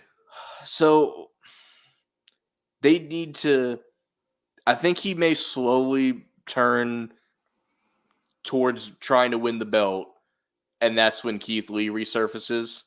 Because they need to, Nana, I'm not going to try to do the dance, but he's awesome. Yeah. I think he's going to finally be like, you know, I'm that dude. It's time for me to be champion. And that's when Keith Lee pops back up and we finally get the match that most people have complained that we haven't gotten. And just when you start to forget about it, it's like, remember me? You know, I think you go something like that. But I would not be, if it's not Adam Cole, I would not be shocked if Strickland is the guy that wins the belt off MJF. Be interesting. Yeah. They'd have to put the rocket to him. They'd have to make it known that this is a guy like that. But I think it's in the cards. Well, and it's also like, can he keep ratings afloat? Can he, you know, like it's a big risk in my opinion to go from MJF to Swerve. True. Not saying anything wrong with Swerve at all. Like I think Swerve's great. MJF is a generational talent, and I just don't know if moving on from him, to me, Adam makes sense as a champion because it's like they have this story together, and that like could be the culmination of things. It'll be interesting. I don't know. Because the problem is you're in that Wardlow category with Swerve, in my opinion. Like, you're going to get him really hot, and you're going to have to decide like what to do, and you can't hold on forever. Like, he either becomes champion or he doesn't. You know what I mean? Here's my other thought, where I thought he was winning the international title when he had that match with Orange. Like, I would have. I'm not a bettor. I would have put a little bit of money on that. And since Ray Phoenix won it on accident, like they could easily like. His shift could be to that, and he could run with that for a while. So that might actually work, especially because that belt is actually right now. So right, especially because that belt is actually main evented a pay-per-view now too. So it's not like it's a real step down if he wins that title. You know what I mean? And it's a workhorse pay-per-view, right? Or a title. You put him on every week. Yeah, great. Yep. Then he keeps getting over. He faces a lot of top talent. Yeah, I like that. I like that. It's gonna be interesting though, because it's gonna be Phoenix and Nick Jackson for the belt. So they're gonna make us think that Nick's winning that. They're gonna do it like 2 or 3 times, and I'm ready for it. Yeah. Because when he won the match for the title shot, he's like, "Me, really? I did that?" Like it's gonna be something like that for a minute. And I thought their tag match was good as always. The Bucks deliver on pay-per-view. Pretty wild spots, cool stuff. I knew they were going to win because I knew it was going to be them and FTR, which I absolutely love, because I feel like that they left a lot of meat on the bone at All In. I don't feel like that they really went all out and gave it everything that they had. So I definitely feel like this has been building, and it's going to be at full gear because it's the Bucks' home state. So I think that'll be really dope. And they've put FTR over enough that it's they can go over that time. It won't feel like FTR's had a long reign. Yeah. I'm with you there. And I thought Sabre Jr. and Danielson was really great. Love the transitions. Absolutely. Like you said, like it's wrestling mastery. Like you have to get to an expert level. It's like, 5th ranked black belt jiu-jitsu. Like you're at a all-time level, and both those guys are, and they're going to be able to do things you've never seen before. Seems like that might run that back too. Sabre Jr. challenged him to either New Japan or England, so that would be interesting if they do run that back. Looks like it meant a lot to Bryan Danielson to do that in his home state, to have that match. He got emotional in the post, so that was really cool to see. I thought that that the main event, dude, was wild. I couldn't believe the bump that Darby took. Like, God.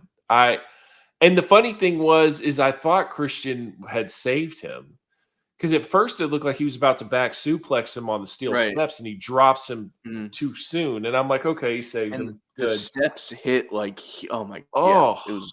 And I mean, he just grabbed it because it looked like he was having trouble getting him over. And I guess Darby was dead weighting him. And so he just took him and just threw him. It's like, oh my God. So that was crazy. When you listen to like Jim Cornette, which I still do because I still get some kind of enjoy. I love listening to him talk about the past, his future, his current takes or whatever. But like when he says like, oh, that guy's going to be paralyzed by the time he's 30. When he says about Darby, like, he's not wrong. I don't know if Darby makes it to 30. Yeah. Like I think Darby is going to get an AEW tribute show. I'm not kidding. Like I feel like that guy just has a death wish. It's not a death wish, but he is not afraid to die. Like I'll tell you what else he's killed is outside dives, because he does them so good that everyone else needs to stop. Like his cannonball thing, nobody does anything close to that. So just he uses his body as a weapon. The other guys, like when they do like a tope suicida, it's just like it's a push. Yeah. It's just a push. He just like takes his whole body and just says, okay, just take you out, crazy bumps. But the guy wants to climb Mount Everest. Like he does all these crazy things. I just feel like it's just going to be one of those things. He's going to do something wild and he'll no longer be with us. Like it's sad, but he's crazy. I don't feel like he views himself of having a long life. And he even said that about his career. Yeah. If his gimmick is himself, which I believe it, like he views himself on borrowed time anyway. So he's like, Yeah. if I go tomorrow, like I already had 10 years longer than I really did. You know, like that's the way he kind of views it. Yeah. Yeah. And so also, like, he even said his career, it's not going to last long. Like, Yeah. it's not. So Mhm. he's going to kill himself. That's why he's almost like must see TV. Like, Yeah. because he is a human car crash. Yeah. Like, he will literally destroy his body, and you get to watch it. And some of it's just crazy. Mhm. But, you know, when you see Darby Allin get a main event on a pay-per-view, like, you got to watch that, right? Like, he's going to go all out, insane. So props to Darby for that. And then when you have a really great pay-per-view with a lot of great matches, I mean, there really wasn't a bad match, right? No. Like, when you finish it with like an Edge debut, like, it's just like icing on the cake. It just makes everything great. It has that lasting impression, and you can't wait till Wednesday for Dynamite. Like, it just all around good feels. So, And the you know, media scrum goes smooth, and nobody, you know, it's great. And really, Tony's always going to be awkward no matter what. I mean, like when he threw his yeah. phone to the media, and just like, there's just times where I'm just like, Tony, please don't. Like, you're going to get so much heat for this. And he just, he does his thing. But look, at the end of the day, man, he gives us so much. I got nothing but love for that guy. Right. So, yeah, overall, great pay-per-view. If you guys haven't seen it yet, highly recommend it. It's going to be really, really good. And it was really good. And it was weird, too, because it kind of came out of nowhere. It had maybe like a month build. I kind of forgot it was this weekend. Wow. In a way, you know, because he kind of snuck up. So I did the Eagles game, and then, you know, whatever. And then I'm like, oh, yeah, that's today. So, yeah. It's because it wasn't on your AEW calendar when you started the year. So it's just kind of thrown out there. And, like, I like it as a Forbidden Door adjacent. Like, it's not this big dream match all the time, except for the Sabre Jr. But, like, if they're going to do it again, they'll have, you know, mix in New Japan guys. It's clearly meant for that. So I hope it's a yearly thing. Also, I never want, because this has been in the news, I never want AEW to go to 12 pay-per-views a year.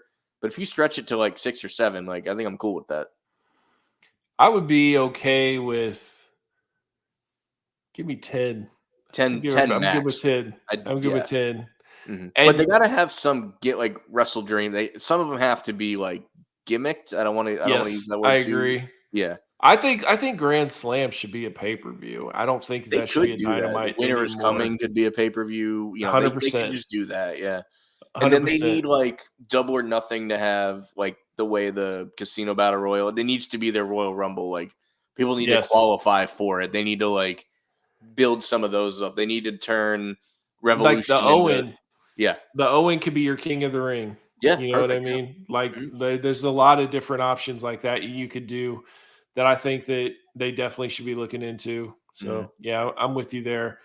And because to me, dude, that Full Gear to Revolution gap is so long, because then you have to do Full Gear to Winter is Coming, then to Revolution, and that's almost like from December till like Winter's Coming is. But if you want to go from Full Gear's from November to almost March for Revolution. So it's such a long gap. So they definitely, the gaps are there to fill in there easily. Yeah, I'm with you there. But what's weird is they filled in like all the gaps within a month. Yeah.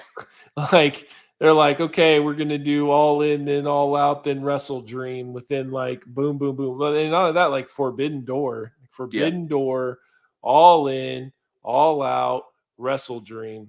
But like Tony said, like, I don't know if it's the greatest run of pay-per-views, like a 4 in a row of all time, but I mean, it's definitely in the discussion, and and I'm definitely looking forward to this next pay-per-view, because what it's looking like now is Jay White versus MJF, which is a dream match for a lot of people.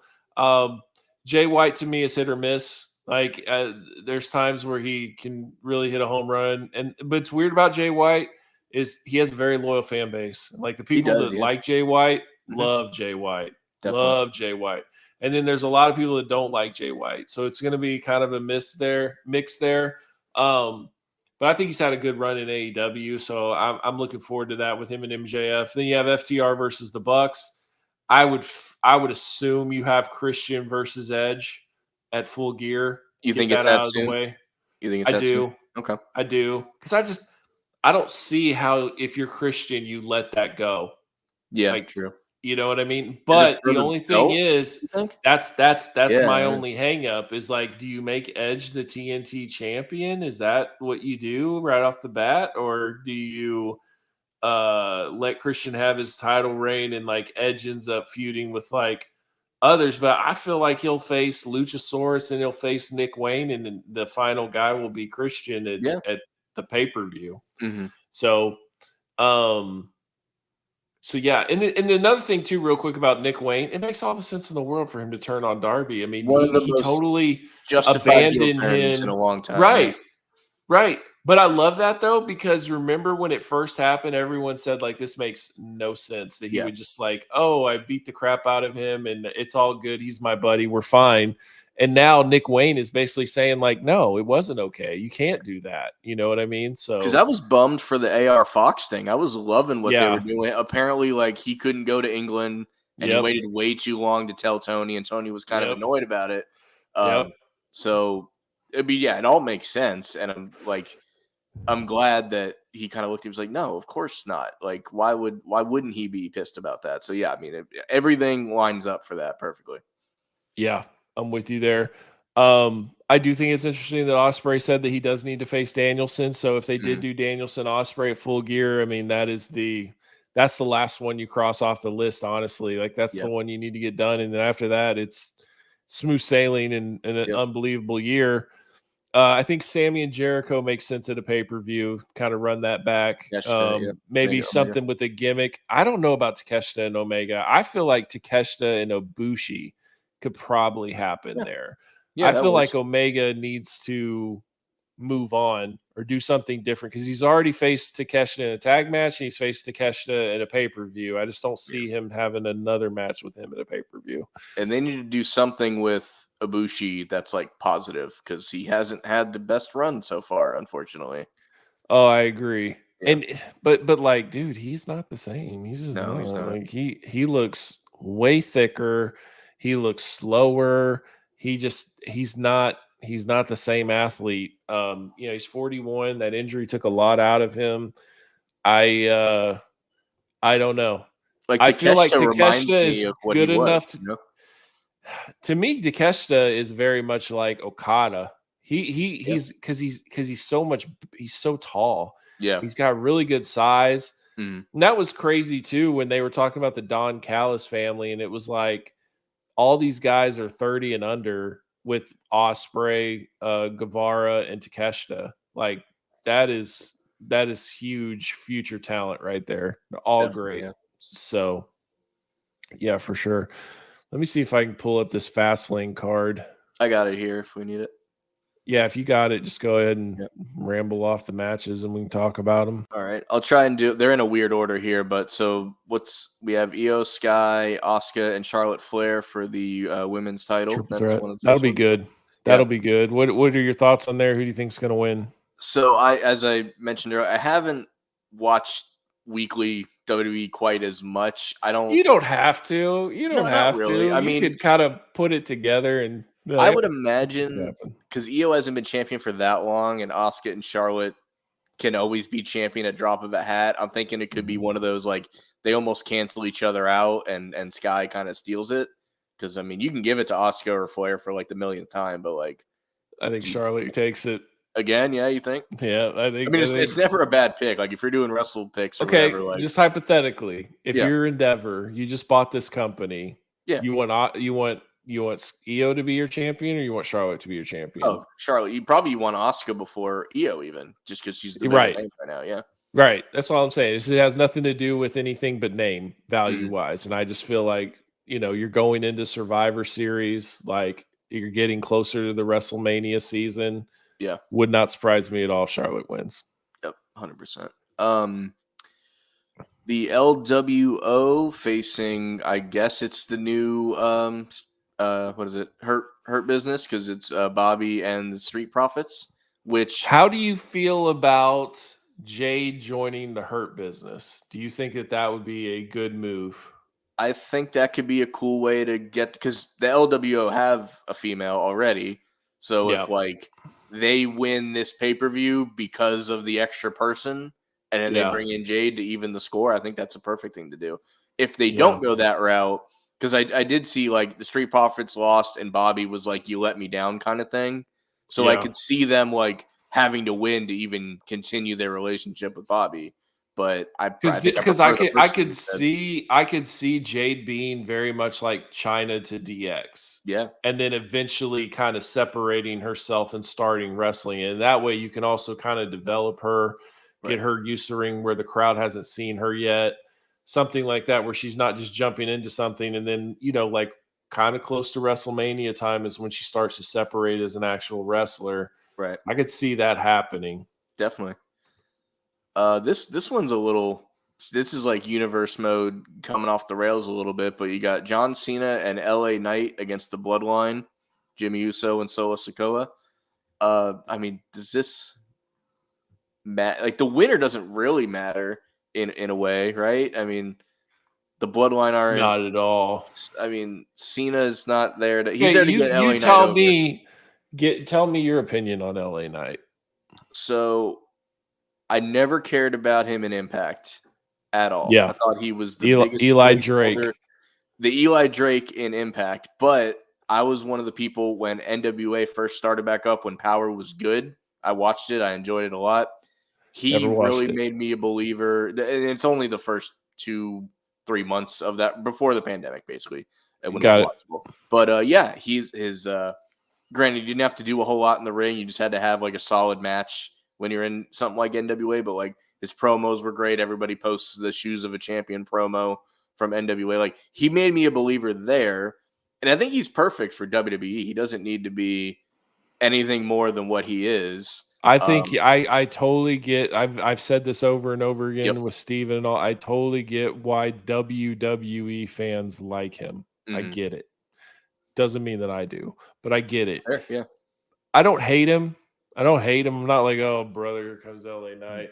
But there's just certain things I just find really like just so obviously generic. And I understand there's a copycat wrestling, the Bullet Club was the NWO and all that other stuff. But like, man, I mean, from the People's Elbow to basically like Jeff Jarrett finisher mixed with a stunner is basically what his deal is. And then like LA Knight, like I just it's so generic to me. And I feel like in 2023 we've raised the bar so high, but I also think that allows a throwback like LA Knight, just like MJF, right? He's able to get a body slam over. Yeah. He's able to get the kangaroo kick over.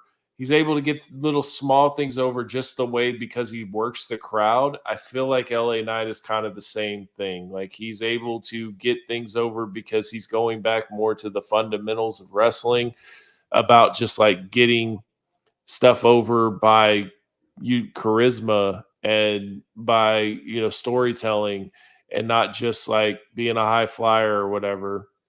So I get it. Yeah. But I don't love it. Just say that.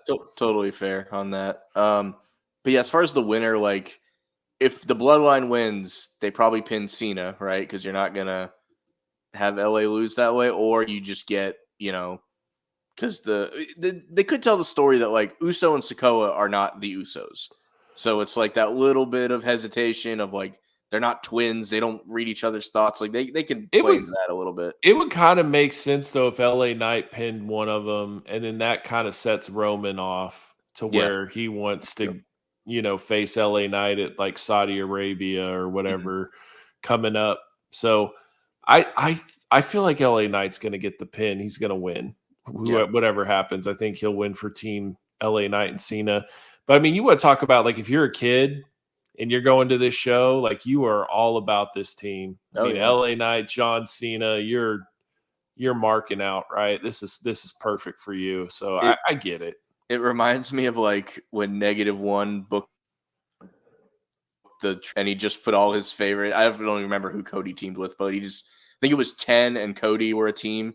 Just something like you said. That little kid's just gonna love this team here. So the last two matches I feel are kind of I have a feeling I'm trying to make this card show interesting, I guess, by doing this. But so you got Seth Rollins and Nakamura for the title, and then you got Judgment Day against Cody and Jay for the tag titles.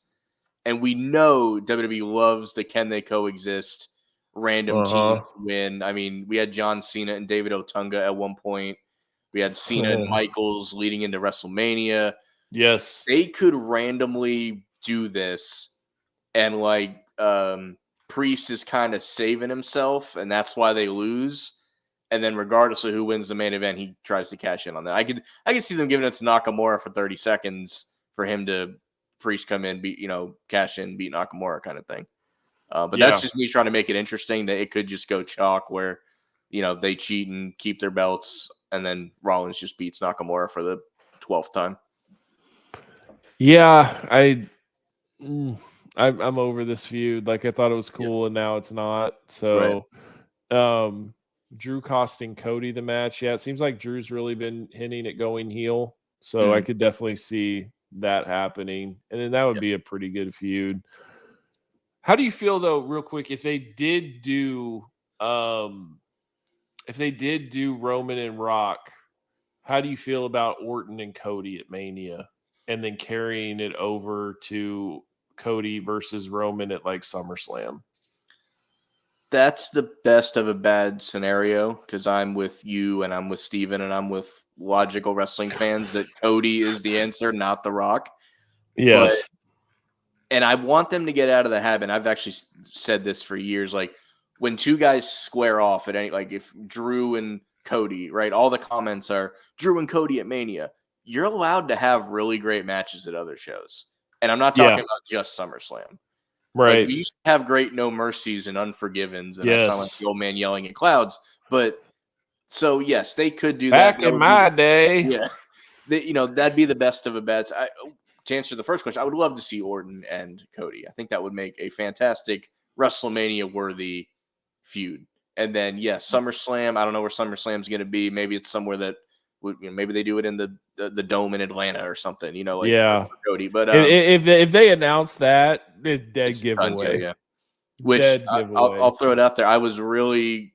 There was whispers that Orlando was going to get the Royal Rumble, and now it's in Tampa where the Tampa Bay Rays play, which is really far out of the way in a really crummy arena. So I don't know how they outbid for that. Probably because it's in a dome and they don't got to worry about weather. But right. Because I was at the 2016 Rumble when AJ debuted, so I was definitely hoping to go back to a Royal Rumble again. But I don't know if I'll go all the way to Tampa for that.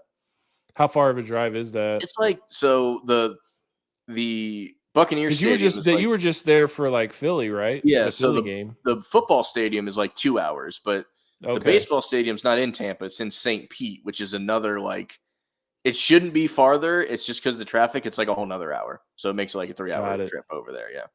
Got it. But yeah, over here, like I said, 3 hours, winter is coming will likely be in Dallas like it always is. I'll probably drive the 3 hours to go to winter is coming. It's 3, it's almost 4. But because you're closer to Houston, right, than Dallas? Oh, I basically live in Houston. Houston is one of those things where there's downtown Houston, but literally Houston's spread out an hour. If you live in this area, if you live in the Woodlands, you're from Houston. If you live in Magnolia, you're from Houston. If you live in Tomball, you're from Houston. Katy, Spring, there are all these different places, right? So that's basically. So do you go to Texans games just because every once in a while because you're close, or what? I go to a Texan game because my buddy is a season ticket holder and he sometimes gets free tickets. I went to the Philly game. Because I told him, he's because he knew I didn't like the Texans. He's like, what game would you be able to go to where you would actually legit cheer for the Texans? And I was like, that Philly game. I would be the biggest fan. And he couldn't believe it. I was trying to start fight with all these Philly people because it was What was funny is like the Astros were also playing the Phillies in the World Phillies. Series. Yep. So you would have people literally watching the game on their phone. Yep. And every time they hit a home run or something, it'd be like cheering and everything. Yeah. And so there was a lot of heated rivalry already. Mm-hmm. And then the Texans were actually putting up a game. I was watching Pierce both. was playing well. That, yeah. Mm-hmm. Damian Pierce playing well, and I was just like, dude, if they actually win this thing, I'm gonna be on cloud 9, you know. Right. So I was talking mad junk, and it sucked too because like you're walking in and you're looking at all the jerseys and you don't even know any of the players. Like they were such a bad team. Yeah, they were such a bad team. Mm. But like this year, I went to training Stroud, camp. Man. Yes, I went to training camp and like pretty good. Like I was watching, I was like, oh, there's Robert Woods and Dalton Schultz and there's Pierce and CJ Stroud and Nico and Tank Dell, and I'm just like, hey, so there's Derek Stingley over there and like Petrie. I'm like, God dang, it's a pretty good team. Yeah. So yeah, I'm looking forward to I'm gonna go to the Saints game. Okay, sweet. Nice. Yeah. Because I went like some people, they'll only go to their team, but like I think we agree, like football's football. Like last year I went to the Jags Titans game with a coworker of mine, and it was like the winner goes to the playoffs and the loser goes home. So it was a great atmosphere. It was a lot of ugly game, but a lot of fun to go to. Yeah. So like I like if I'm going to Saints game, like I'm looking forward to seeing Chris Olave, Michael Thomas, Derek Carr. I mean, even though I hate the Eagles, like to go down there, like because what my buddy does, but like he photoshops the ticket, so like you can go down to the actual like right up front, and then we'll go to our seats afterwards. But like just to watch warm-ups and stuff. That's cool. Yeah. And yeah, I mean it's nothing like really egregious. We're literally just going there to watch warm-ups and we leave, just so we're close, right? Right. But like AJ Brown comes out and like Devontae and Jalen Hurts and like all the O-line and like they're my enemies, but like I know all of them, right? I'm seeing Miles Sanders, see all of them, and then I saw Howie. And I was just like, son of a bitch. And he's all like fist pumping. I'm just like, I can't stand. So prior to this Eagles game, I went in 2018, the last time they were in Tampa. And that was the Fitzmagic game when after they beat us, he wore the Deshaun Jackson and Howie was there too. And that was week 3 of the year after the Super Bowl. So you could tell Howie anything. He's just, he was on the sideline. Everybody's cheering for him. Like, show us the ring. And he like teased it a couple times and then like threw his hand up with the ring. Yeah, Howie's something else. He's wild. Yeah, Howie. God dang. He's up to something. That was the whole pay-per-view card. It's funny to go from a card with 14 matches to 5, and they might add like 1 or 2 on the SmackDown, but it's just 2 different worlds, man. It's crazy. Well, it makes sense though, right? If you're only going to have so many limited pay-per-views, I don't agree with 14 matches, but I do agree with like, maybe 10, 9, something like that. 5 to me is that's a little, that's a Raw. They were doing when the brand split tried to be a thing, and they were doing like 1 every 5 weeks, and then the pay-per-views did just have 5 matches on, and that wasn't the way to go either. So yeah. Well, then that's when you started to realize too, where it was like they don't really care about pay-per-view buys anymore. It's on the network, so they're just going to do whatever they want to do. Like it is what it is. So yeah. No, I didn't grow up an Oilers fan. I actually am from Dallas. So we moved to Kansas when I was like 7, and then I lived there, till I was like 20. But I grew up in Dallas area, and then I moved back to Texas in the Houston area. So that is why I'm not a Houston fan that just all of a sudden loved the Cowboys. Like, no, I grew up with the Cowboys. So yeah, especially like for me, dude, like what really put it over the top was when Dion joined the Cowboys. Like I was a Cowboys fan and we won Super Bowls and stuff, but like Dion was my favorite player. Right. And when Dion joined, it was just like, I'm a Cowboy fan for life after this. You know what I mean? So yeah, I have so much Dion. Like it's mostly Falcon stuff, but I have his rookie card. I have his baseball rookie card. Like I collect some Dion stuff as well. Yeah, Dion was like he was my all-time favorite athlete. I just thought there's nobody cooler than him. You know, I bought that Sega Dion game, prime time, whatever. Yeah. I always it was the easiest game in the world. Like all you had to do was cut to the outside, hit turbo, and you could just take it to the house every single time. Like just gone. So are you following his coaching at all? It's crazy what he's doing. Yeah. Definitely. And like it's like I don't really like college, but what I do like is like if I know that they're prospects in the NFL, that makes me pay more attention to it, right? Yeah, So like if I see USC on, then I'm going to check out Caleb. If I see Colorado, check out Deion's kid Shador.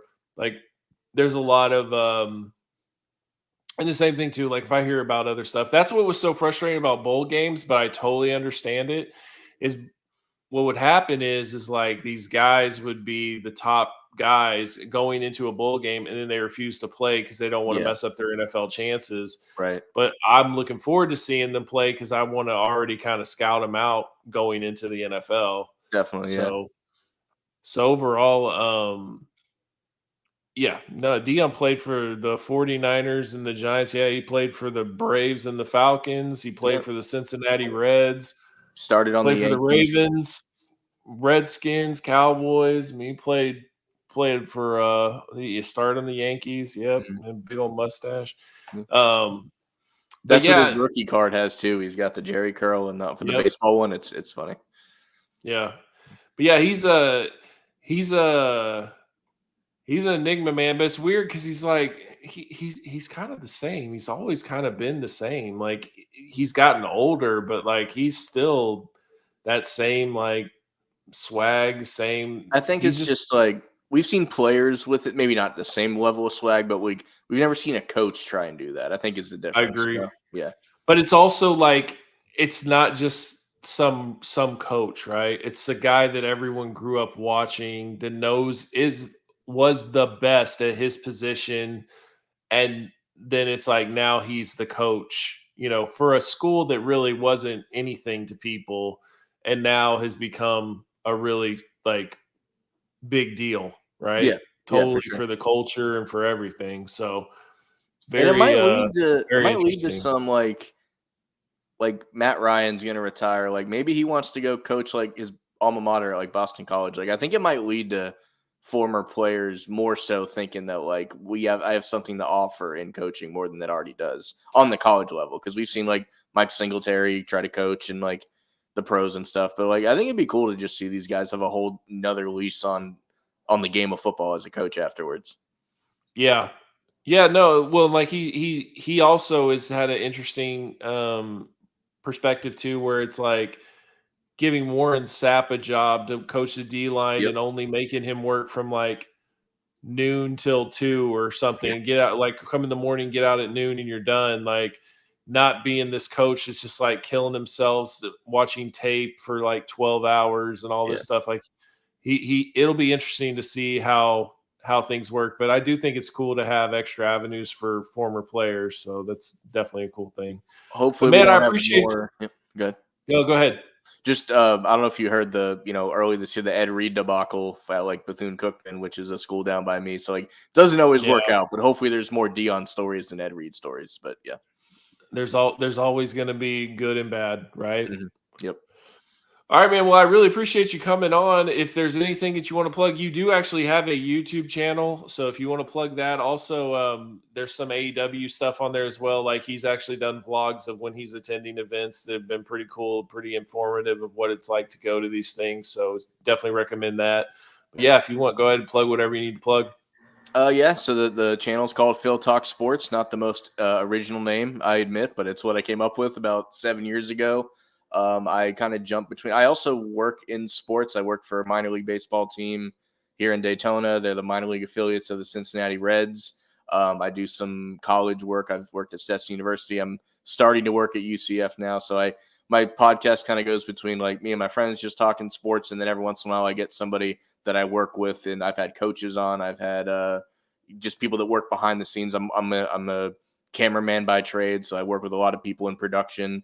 So I use kind of that view of sports. People don't get a lot. I try to highlight that as much as I can. So I did used to cover wrestling simultaneously with a coworker. It was a little hard to keep that podcast going. As you know, it's hard to keep your co-host every time. So mostly just doing sports right now. But yeah, just it's a good time. I try and post whenever I can, and with anyone that wants to that either works in sports or just has a unique opinion that would want to talk kind of like me and Doug did tonight, hit me up. PhilTalksSports is the YouTube channel, Twitter name, Instagram, everything. So other than that, that's about it. Awesome, man. Well, definitely appreciate you coming by. I'll probably stick around for a little bit, answer some questions, and then sure. But yeah, thanks a lot for coming in, and we'll be talking to you later. All right. Thanks for having me, man. Have a good night, everybody. All right, man. All right, Phil. Take care, man.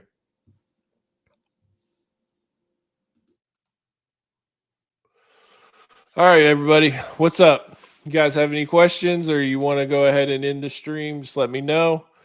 I'll probably stick around for just a little bit.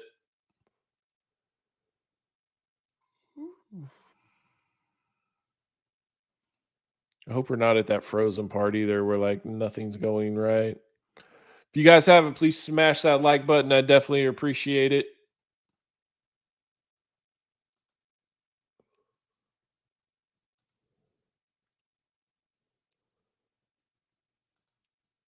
Does AEW need a streaming deal?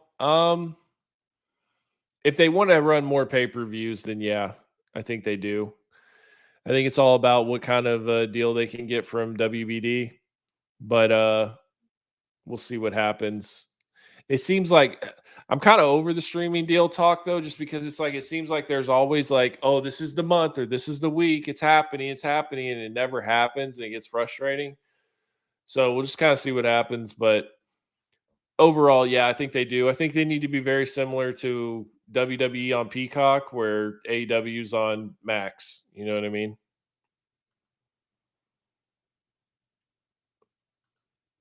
Think TKO reacts and stacks Dynamite next week. I mean, so next week is pretty good. You've got Edge versus Luchasaurus, which I mean, it's not a dream match or anything that I think is great, but it's a start and it makes sense for story wise. And then you have Sheeta versus Saraya. So I mean, it's two solid matches. So we'll see what happens, but I definitely think he's going to put something else on there for sure.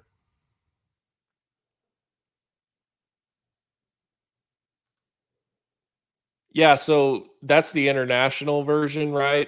That's way better because it's like commercial free, unedited. If I could watch it live through Fight, I would.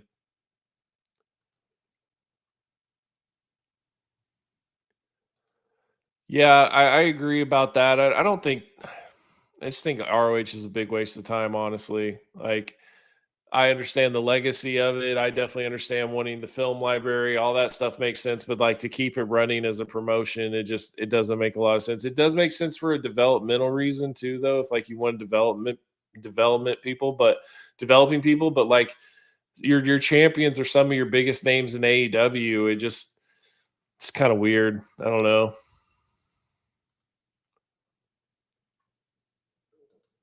Yeah, hopefully a lot of people feel that way.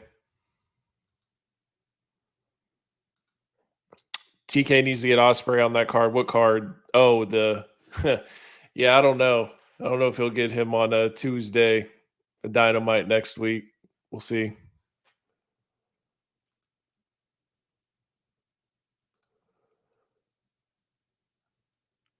Yeah. ROH footage on Max would be cool. I just don't know how much they really want to focus on Ring of Honor if that's not their TV product. You know what I mean?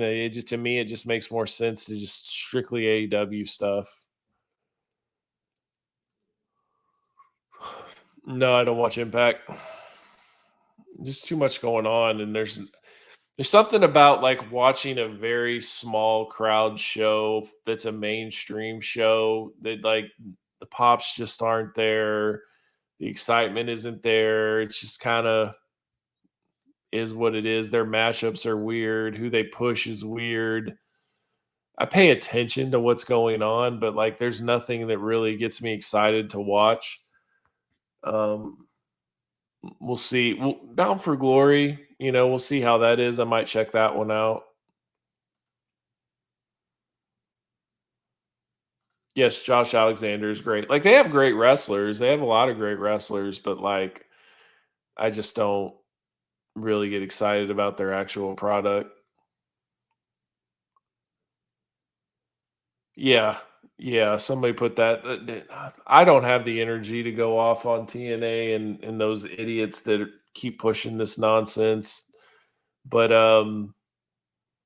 yeah, I don't.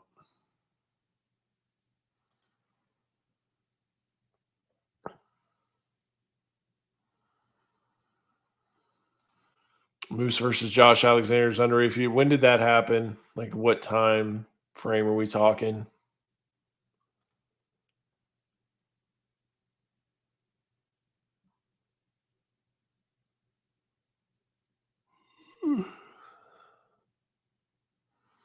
That's what I'm saying. Like, why all of a sudden is this revisionist history that now all of a sudden this is great? Like, Main Event Mafia mostly meant bad pay-per-views, bad matches, stupid segments. Booker T was extremely annoying. Like, yeah, Scott Steiner. And then it was like versus all their up and coming young talent that's really good and can go in the ring, but like they're all wasted because they have to face like Kevin Nash and Scott Steiner. Like, it was awful.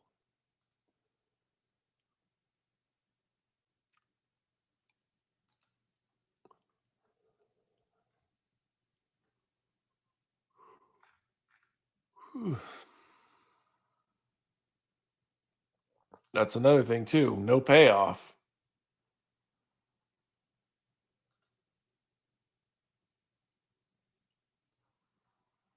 People are weird when it comes to pro wrestling, but like at the end of the day, it's art, right? Like, there's people that just like scary movies. There's people that just like comedies. There's people that just like action movies. Like, this is really no different. Like, it's just different flavors of ice cream, I don't know when Steven's coming back. I'm gonna see if he can come back next week. If he can't, then try to figure something else out. But sorry. Tired, guys. It's not supposed to be like anything permanent. We'll see what happens.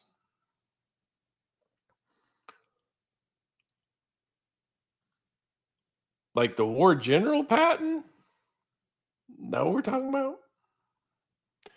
Been a long time since I've seen that movie, man. The only reason I saw it is like my dad probably forced me to watch it.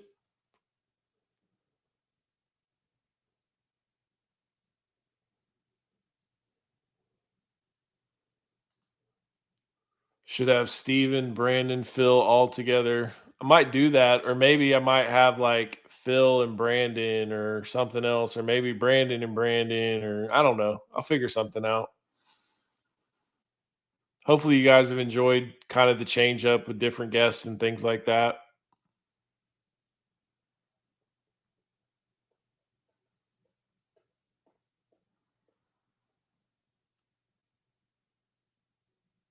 Oh, okay. Yeah, my brother's big into history. He actually has a master's degree in history. So I grew up around a lot of that stuff.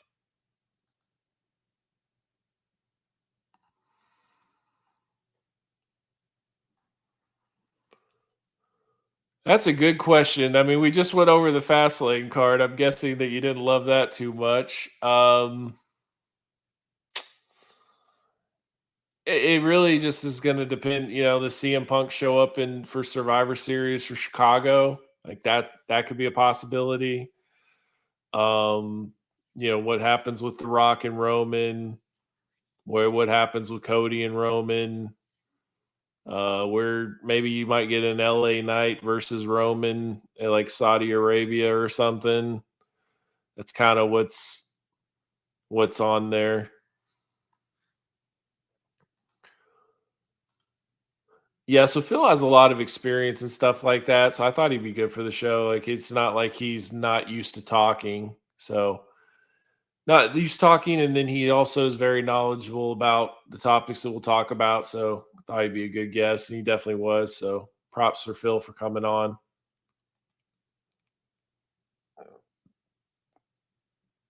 I absolutely hate it. It's like, just focus on football. Could care less about Taylor Swift. Care less about who Travis Kelce is dating. Hate all of it. I'm here to watch football.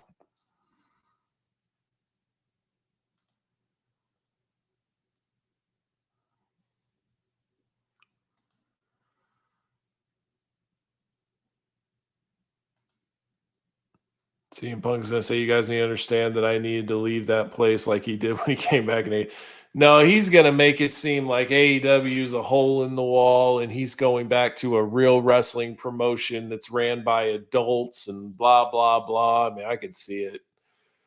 Definitely see it.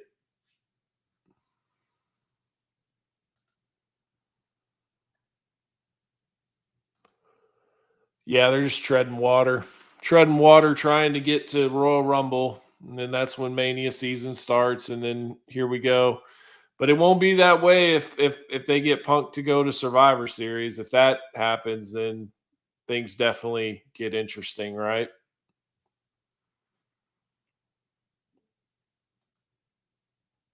But yeah, this Fastlane card is mid.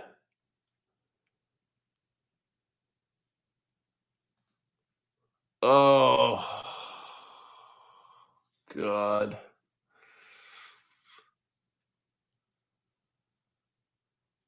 If I had to pick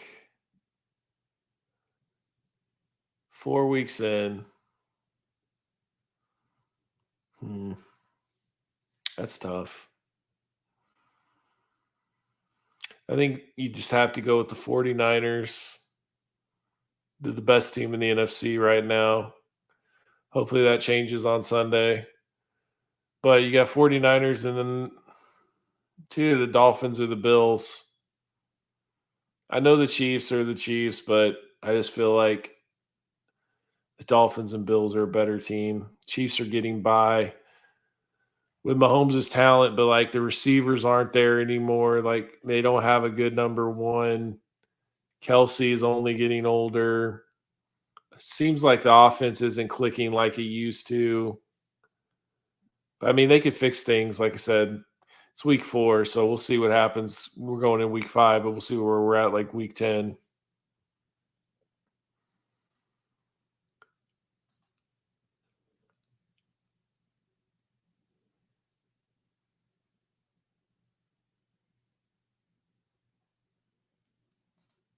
Yeah, well, the thing that's crazy about though is this like there's these guys think that like AEW sucks and TNA was great. Like you're out of your mind. You're just out of your mind. Like it makes no sense. 0 sense.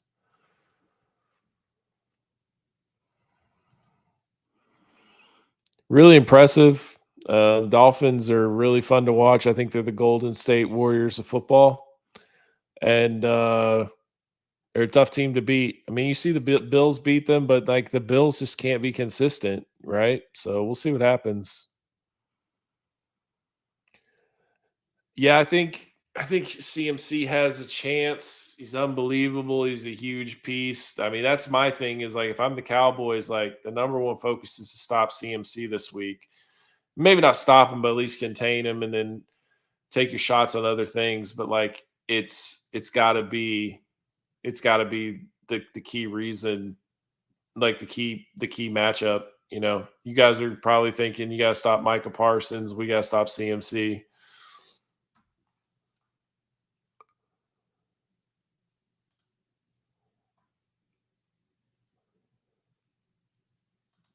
I don't like buffalo wings, but I like wings. I don't need the real spicy stuff.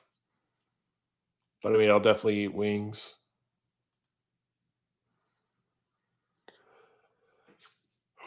Hey guys, I'm tired. So I'm gonna wrap this up. Thanks for coming on. Definitely appreciate thanks for tuning in. Definitely appreciate it.